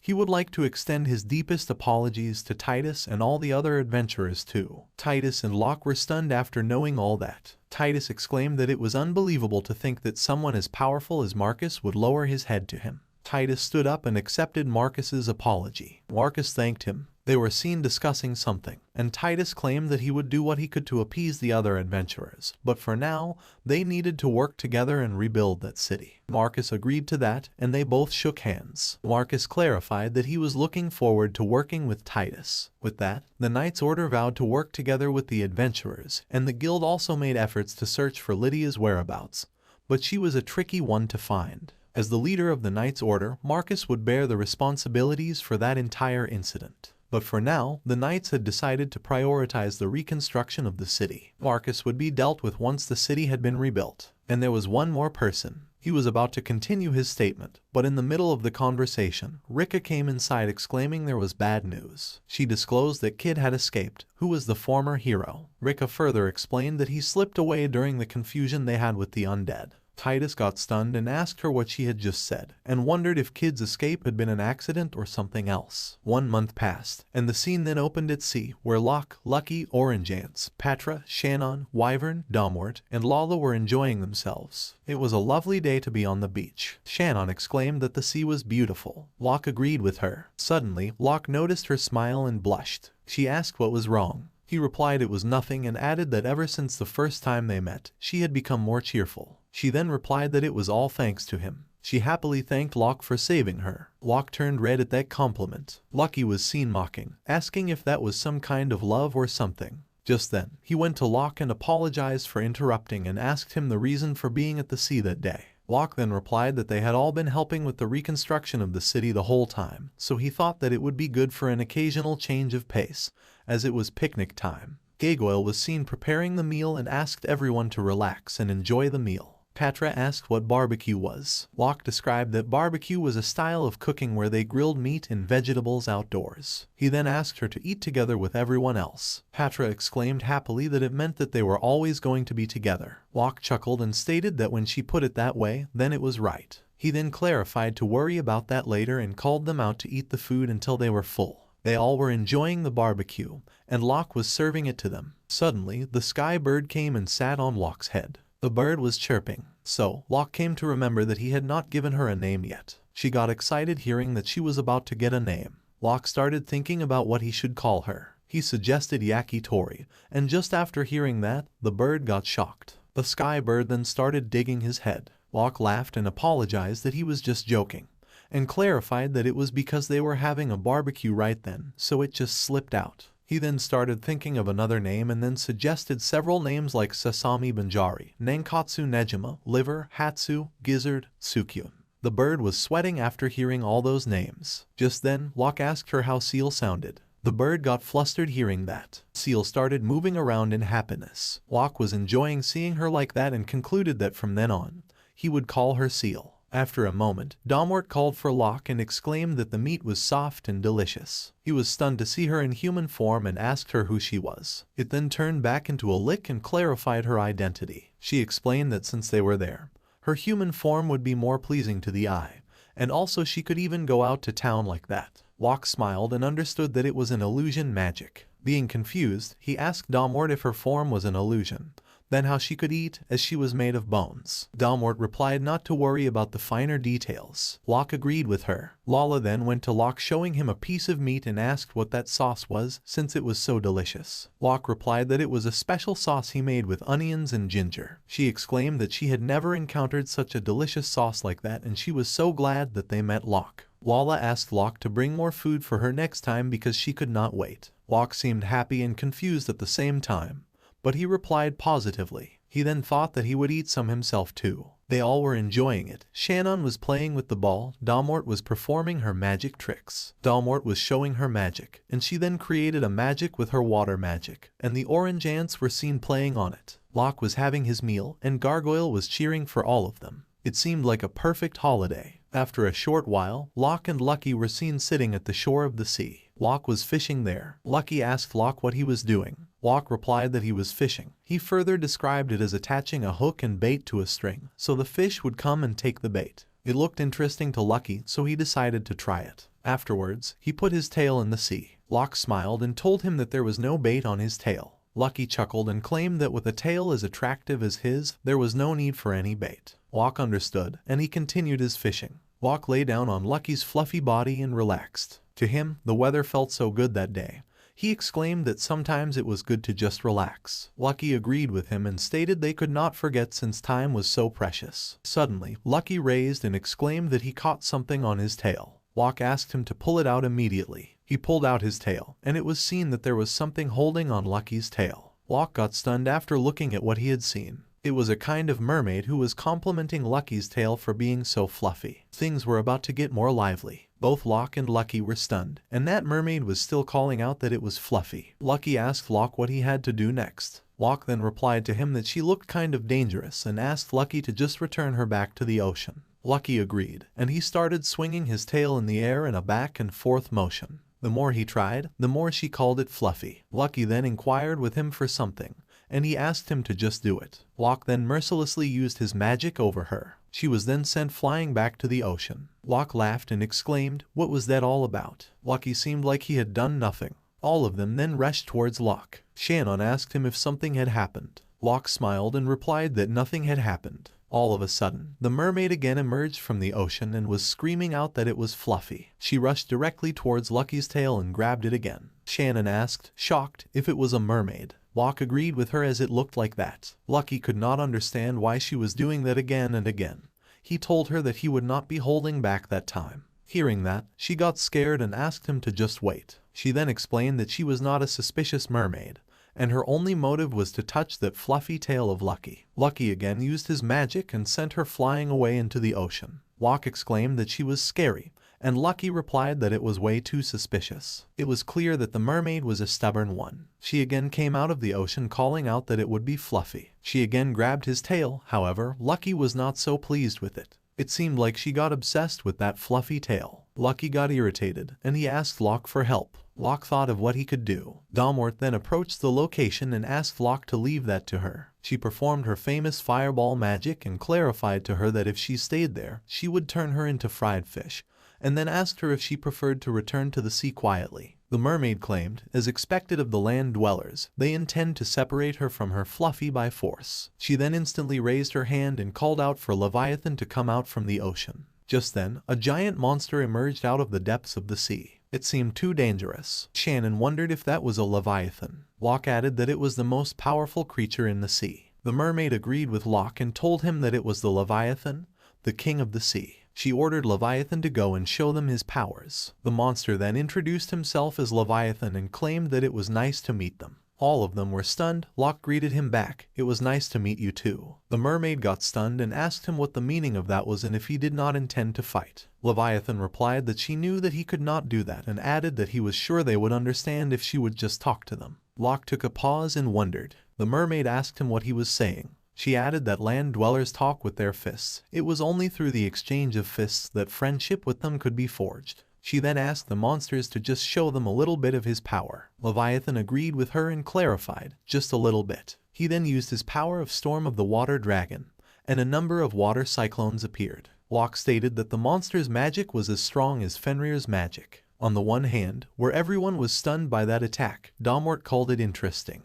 Dalmort clarified that she too should show him her true powers. She went back to her original Lick state after releasing the illusion magic. She then called out for the spirits of old to come to her. The Sea King got terrified after seeing her in that state. He was literally sweating. He rushed back to the ocean and hid himself in the water. The mermaid yelled at him and asked him where he was going. Leviathan clarified to her that she was scared of monsters. Dalmort sighed. The mermaid claimed to Dalmort that she knew that Leviathan was scared of ghosts. Dalmort replied to her that they did not have any idea. The mermaid then tried to turn the talks and asked Locke why they could not become friends. Locke instantly denied her proposal. The mermaid argued why they could not, as they had already exchanged their fists, so they could be friends then. Locke got pissed and clarified that she was wrong. The mermaid stated that at that rate, she would not be able to ask anyone to help her village. Locke got stunned after hearing about the village. The mermaid stated that they had gargoyles, wyverns, and orange ants too, and asked Locke if he would help her. Locke replied that he did not understand and asked her what she meant by help.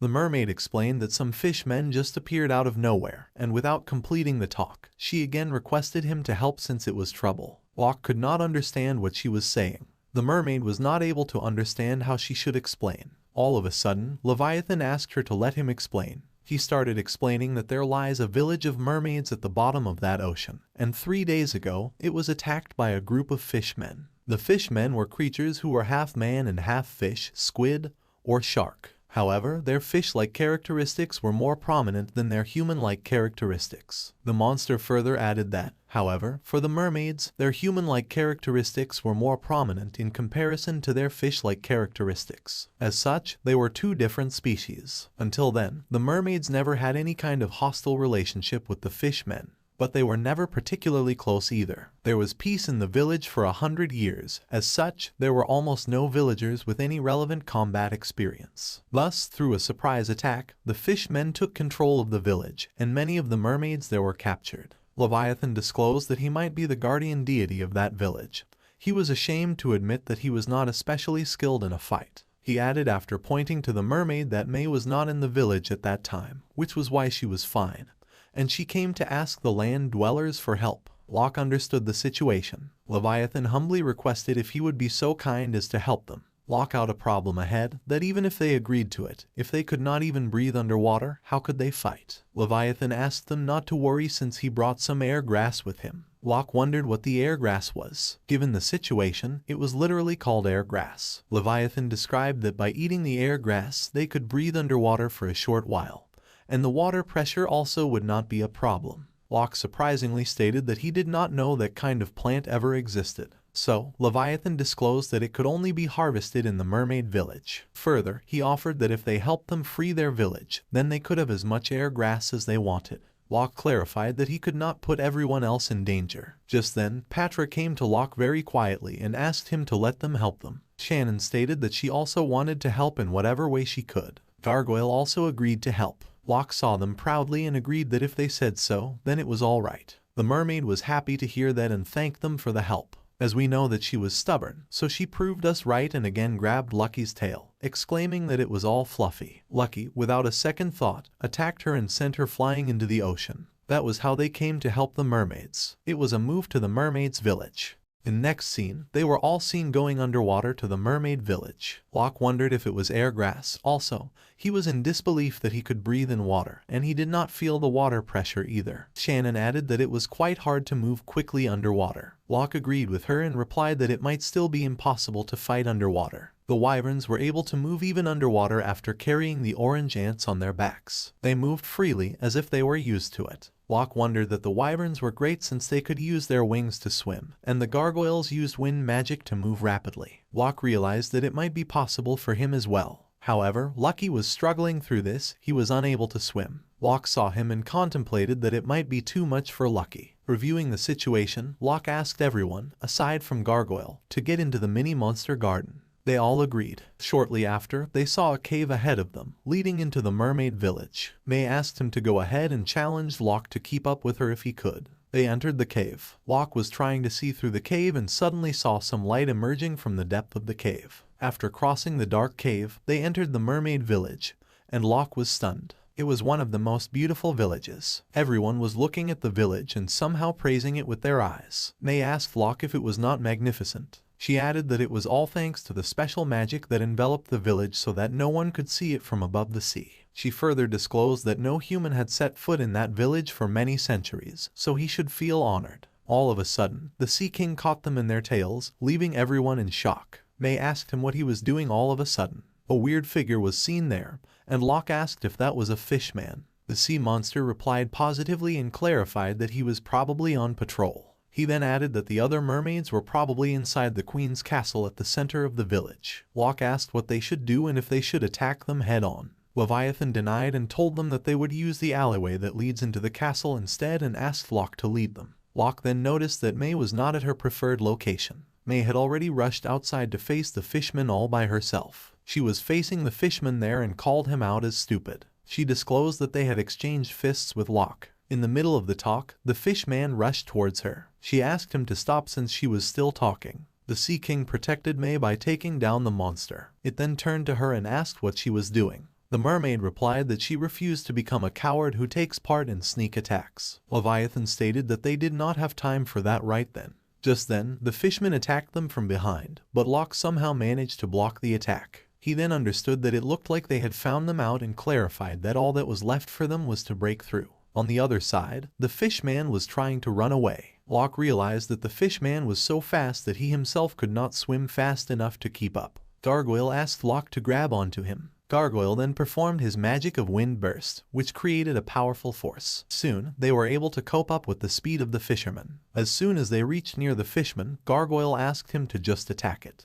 Locke followed the command and attacked him with all his punches. The fishman was busted into the ground by that attack, and both of them exclaimed that they finally did it. Just then, the fish man got back to his feet. Locke and Gargoyle were stunned and wondered if it had no effect. After a moment, Locke noticed that it was not like it had no effect. The fish man again dove through there to attack back on them. Locke observed his movement and asked Gargoyle to turn 50 centimeters to the right. Gargoyle followed his commands. Afterwards, Locke asked Gargoyle to next turn 70 centimeters to the left. Gargoyle followed the same. Gargoyle, being in confusion, asked what was happening. Locke replied it was the same as he expected, since that fish man had been repeating the same movements since the beginning.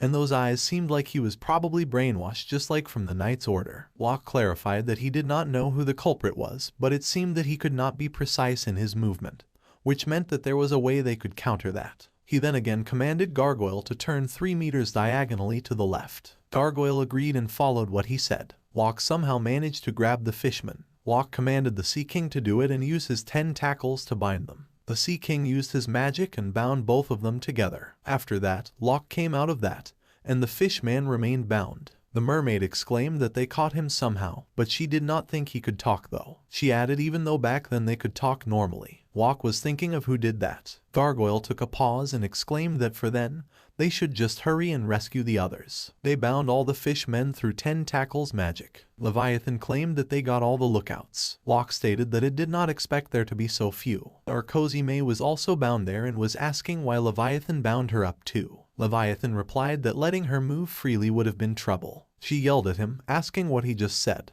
After a moment, all the mermaids came, and one of them, Madeline, hugged the mermaid and thanked God that she was safe. She exclaimed happily that she was so glad. As she was getting emotional, her tears that were dripping out of her eyes were forming crystals. Locke got stunned seeing that her tears were crystallized. They were called pearl tears. Mermaids with large amounts of magic produce those special pearls when experiencing strong feelings. Locke was amazed after knowing that. At that moment, Madeline went to Locke and asked if he was Locke, and she introduced herself to him. She disclosed that she was someone who had the privilege of serving the queen. She thanked Locke from the bottom of her heart for lending them a helping hand. Locke smiled in acceptance of thanks. Just then, Locke came to remember that the more important thing was that they have not gotten everyone back yet. Madeline agreed with him and told that, including the queen, many mermaids had been brought away into the fisherman's village. She disclosed that they were just left behind in that place that was used as a detention facility. Locke understood and exclaimed that they should go and help them right away. But Madeline asked to stop him for a minute and give him a pearl. Locke got stunned and asked her if that was not the same pearl from earlier. She requested him to keep it as that was a thank you from all of them. And they asked Locke if he would help them one more time. Locke happily replied positively that he would help. The scene shifted to the fisherman village. There were a lot of fishermen seen there. It seemed like May, Madeline, and Locke were hiding somewhere. Locke stated to Madeline that there were too many of them. There was a large ship there. Locke asked if that ship belonged to a human and why it was there. On the ship, there was a human and a fishman having some sort of conversation. Locke exclaimed shockingly that the fishman could speak, and he asked if he could be the leader. Madeline asked Locke to look at that small boat. When he saw it, it was seen that a mermaid was sitting tied there in the cage. Locke got stunned and wondered if they were selling the mermaids. Locke, May, and Madeline were stunned. The ship was moving. Madeline told Locke that the ship was moving. Suddenly, Leviathan came with news that they had to help, and he would go to get them. Locke asked him to wait for a second. Leviathan asked what that was. So, Locke replied that if there were other captured mermaids who were not on that ship, then they should let the ship return to its secret base,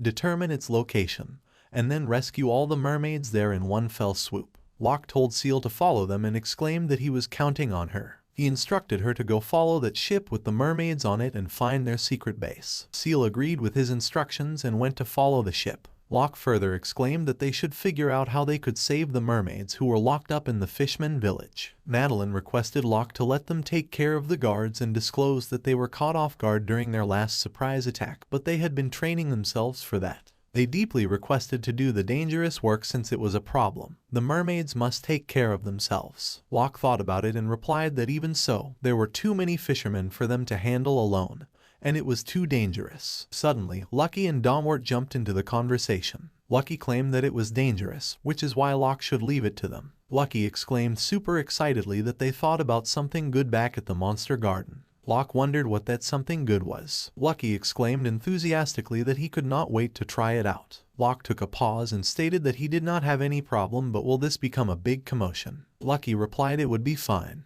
Domwort claimed that he could trust them. Locke agreed with them and commented that he would believe in them. Lucky got very happy hearing that. Madeline asked worriedly if the two of them would be okay by themselves. Leviathan replied that they would be fine and disclosed that in fact, they were probably stronger than him. Madeline got stunned wondering how that could be possible and who they really were. Lucky asked to let's go then. There were fishermen already. So, Lucky and Domwort moved ahead, and Lucky exclaimed laughingly to the fishmen to be attentive and called them out to witness the power of their combined magic. Lucky and Domwort performed their magic, and a magic circle appeared. And all of a sudden, there was a huge storm that came into the water. Domwort then expanded it to a more vast area. Locke, Madeline, and May, all of them were totally stunned. The result of the magic was that the sea was divided into two halves, and the magic circle reached the skies. Locke exclaimed astonishingly that if the sea was split, All the fishmen were seen struggling to move. Lucky happily disclosed that their movements had been restricted, and then it was their chance. He asked to go and capture all of them.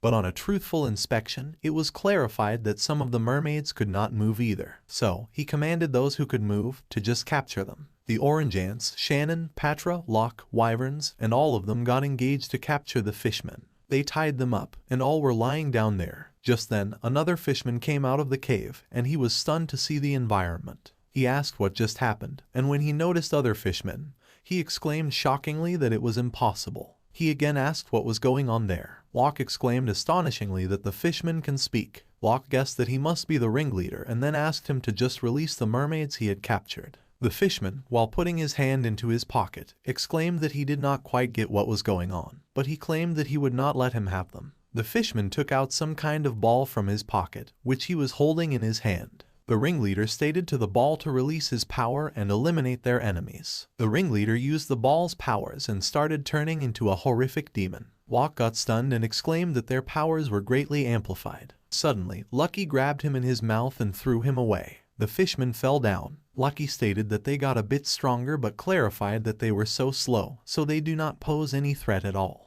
The ringleader fishman exclaimed disappointingly. He then asked the ball to give all of its magic, all of its strength to him. The magic stone somehow turned the fishman into a gigantic monster. He asked how about then and claimed that even his speed had increased exponentially. He added that as long as he had that magical orb, he was invincible. Locke, Patra, and Shannon were stunned. Locke wondered what that orb was. The ringleader fishman exclaimed horribly that they would taste the power of his orb. Patra sneaked behind the fishman and grabbed the orb from his hand. When he was about to attack, he just realized there was nothing in his hand. Patra smiled at him after holding the orb in her hand. She then turned to Locke and mentioned that she got the orb. Locke took that orb and appreciated her, stating that it was good work. Locke then showed that orb to Damort. Damort disclosed that it was emanating a type of magic similar to Lydia's. She added that it seemed she had used some of the data from her research. Locke asked her whether she could investigate that. Damort replied positively. The ringleader fishman asked Locke to return it, revealing that he could not do anything without it. Damort exclaimed that finally he calmed down. She threw the orb on the floor,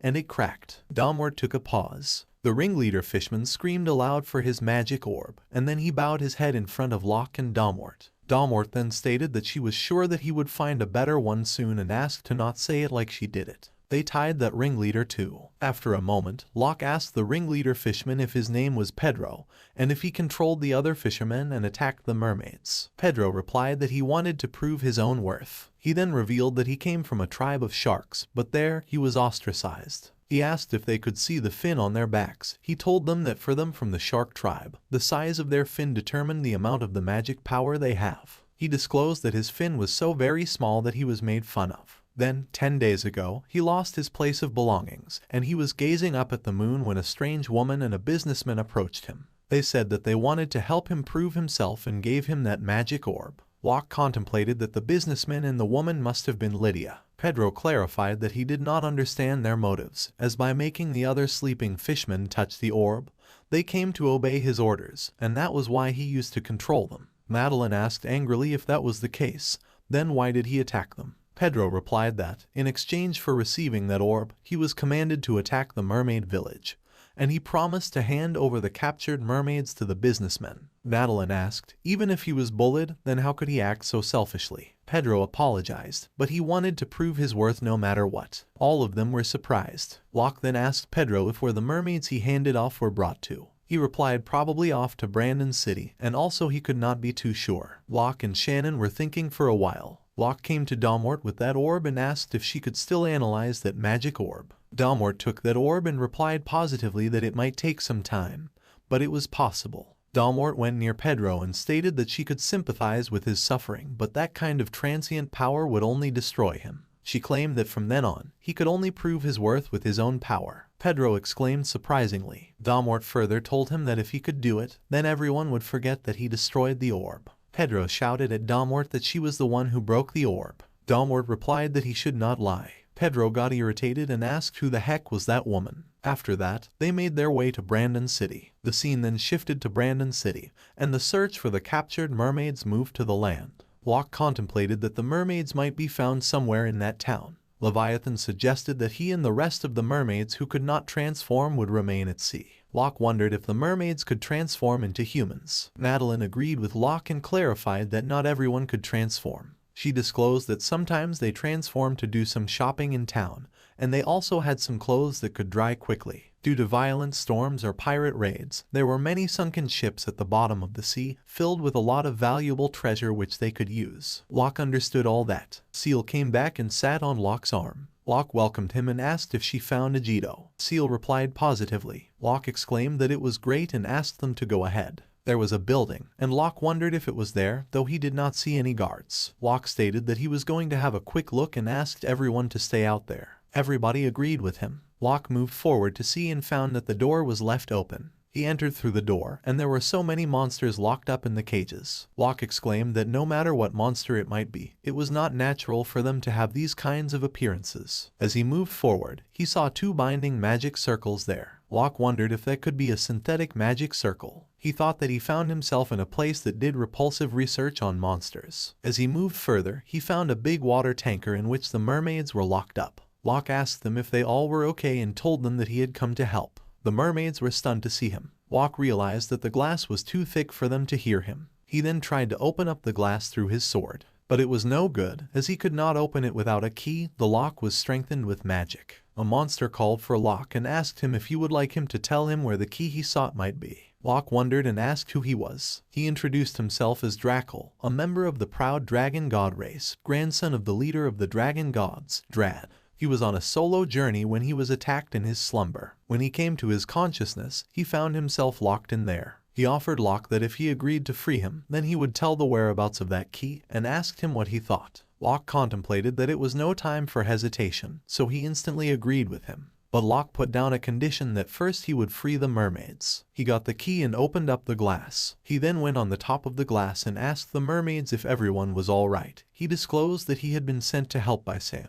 The mermaids thanked him. He then asked if everyone was there. One of the mermaids replied negatively and told him that the queen had been taken away to be sold off at the auction. Locke was stunned, and he contemplated that if they were going to enter the assembly hall, then security there would be stringent, and it might get troublesome. So, he stated to the mermaids that for then, those who could transform into humans needed to escape from there. The mermaids deeply apologized and disclosed that none of them could escape because none of them could transform into humans. He understood and he immediately called Shannon, Gargoyle, for help. Everyone came up inside. Locke then opened Drackle's cage as he promised. Drackle came out of the cage and asked Locke whether he would give him his name. Locke introduced himself to him. Drackle exclaimed that he was indebted to him and for that debt, he would surely return it in due time. Drackle moved out from there. On the other side, there were fishermen too requesting for help. Locke asked if why were the fishmen there, or were they not controlled as well. The fishmen replied negatively and told the reason that they had strong magic so they were not controlled by Pedro,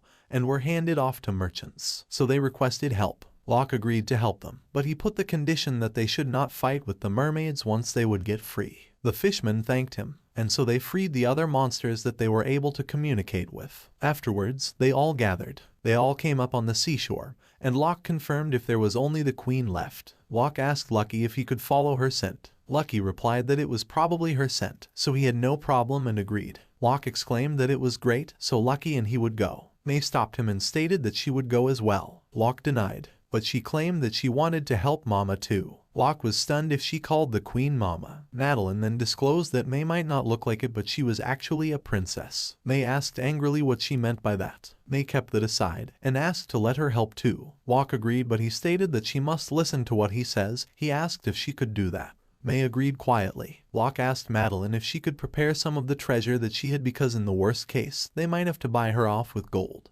Madeline understood and prepared the treasure. Just then, Locke, Lucky, and May went to rescue the queen. Shortly after, they reached there with the help of Lucky. Locke asked if the queen was there. Lucky replied positively, since her scent leads to that place. They had not entered the assembly hall for the auction just yet. Locke clarified that he would go have a look himself first and instructed the two of them to stay outside for then. May, being stubborn, stated that she would go in with him. Locke looked at her. She apologized for that. Locke then calmed her down that he would definitely bring her mother back and asked her to leave it to him. May was about to cry and she agreed with him. She further requested him to take care of her mama. Locke opened the door and entered inside. As he entered, he could see a counter there, and a receptionist was sitting who seemed too fat. The receptionist welcomed Locke, and it seemed that he was sleepy. Locke contemplated that he had an incredible stench. He greeted the receptionist and disclosed that he heard they sell special monsters there. The receptionist, while cleaning his nostrils, exclaimed that he was quite informed. Locke took a pause and put the money on the counter. The receptionist asked Locke if he knew what he was doing and asked him to follow. The receptionist asked what kind of monster he was looking for. He said that they offer an array from subhumans to fused monsters there. He laughed and stated that he would let you in on something good, which they just brought in an extremely rare creature the previous day. He claimed that Locke was going to find it interesting, as he was sure of that. He further revealed that it was not for sale though. Locke heard rare, and he contemplated if he was talking about a mermaid.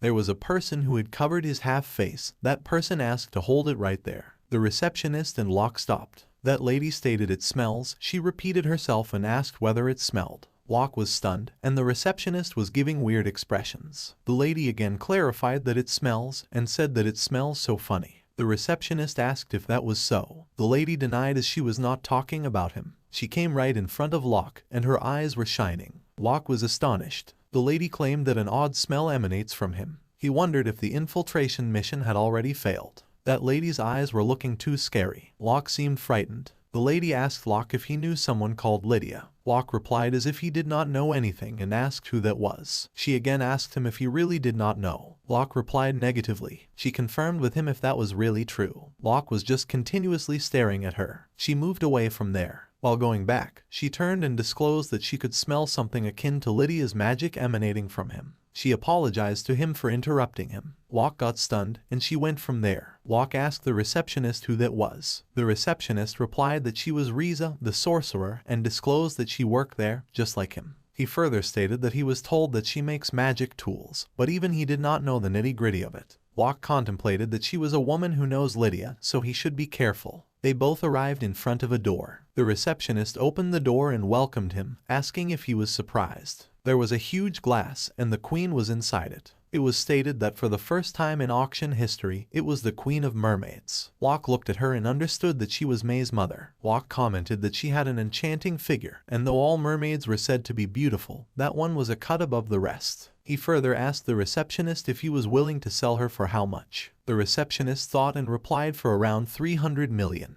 Locke got stunned and asked if that was that much. The receptionist replied that mermaids were classified as a species who can fight, which was why capturing them was no easy task. He added that what was more, since they were talking about the queen, he should be prepared to pay that much. He then stated that even if he had 300 million, it might be impossible at that time since Grise had been eyeing that one. Locke wondered who Grise was. The receptionist disclosed that Grise was the son of a wealthy merchant who runs that town.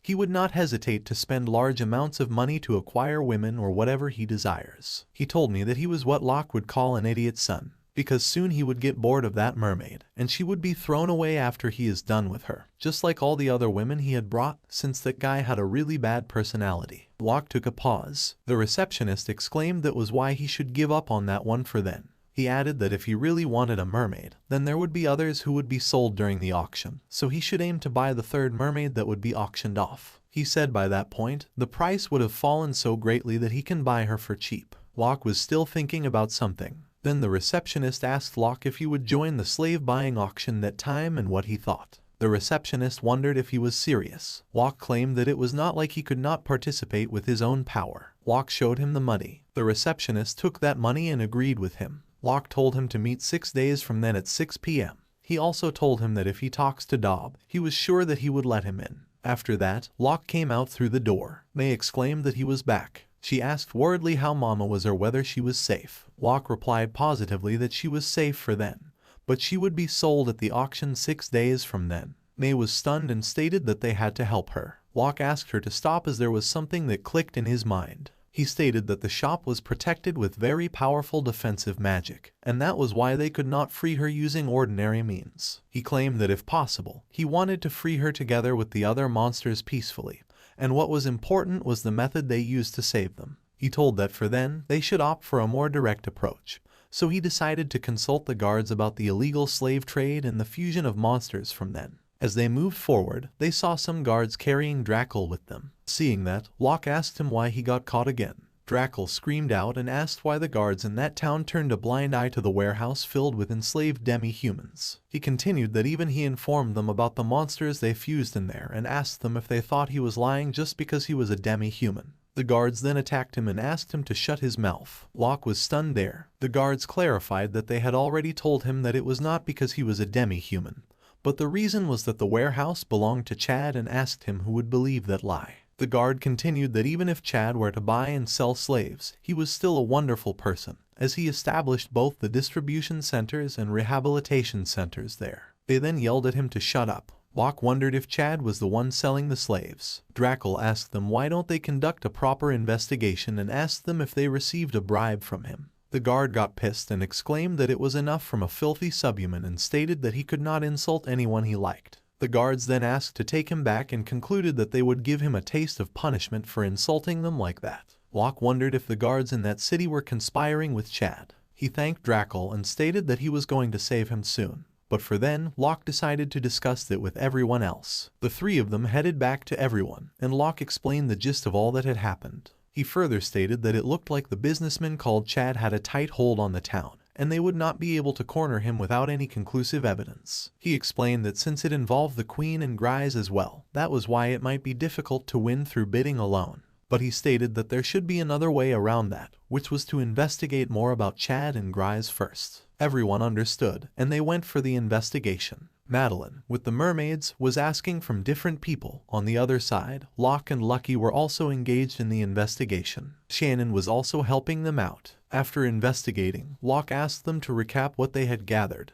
Chad was without a doubt the same man they saw on that ship. He added that it seemed like Chad would be a formidable opponent because no matter whom they asked, the people in that town stated that he was a good and wonderful person. He continued that when they asked about Grise, they all called him a jerk and the worst. Shannon added that some reports stated they hated him for taking away their wives and daughters, while others accused him of enlisting his own private army and gathering violent monsters in an attempt to take over the entire city. Locke wondered who the heck that guy was. He stated that if the rumors were true, Grise was going to be troublesome to deal with. Just then, Lucky stated that he was hungry. Shannon pumped him up by stating that they should do their best. Suddenly, her stomach growled too. She got ashamed and exclaimed that she did not mean to say that she was hungry or something. Locke clarified that it might be his fault, as he forgot that he had not eaten yet. So, he asked them to have luck for them. Both of them were happy hearing that. When Locke was thinking of what he should make for that day, a carriage passed by. Someone from it called Locke a peasant and clarified that he saw that gray wolf with him. He stated that it was looking interesting and asked him to sell it to him, as he was ready to pay a large sum of money for it. Locke replied that it was not for sale,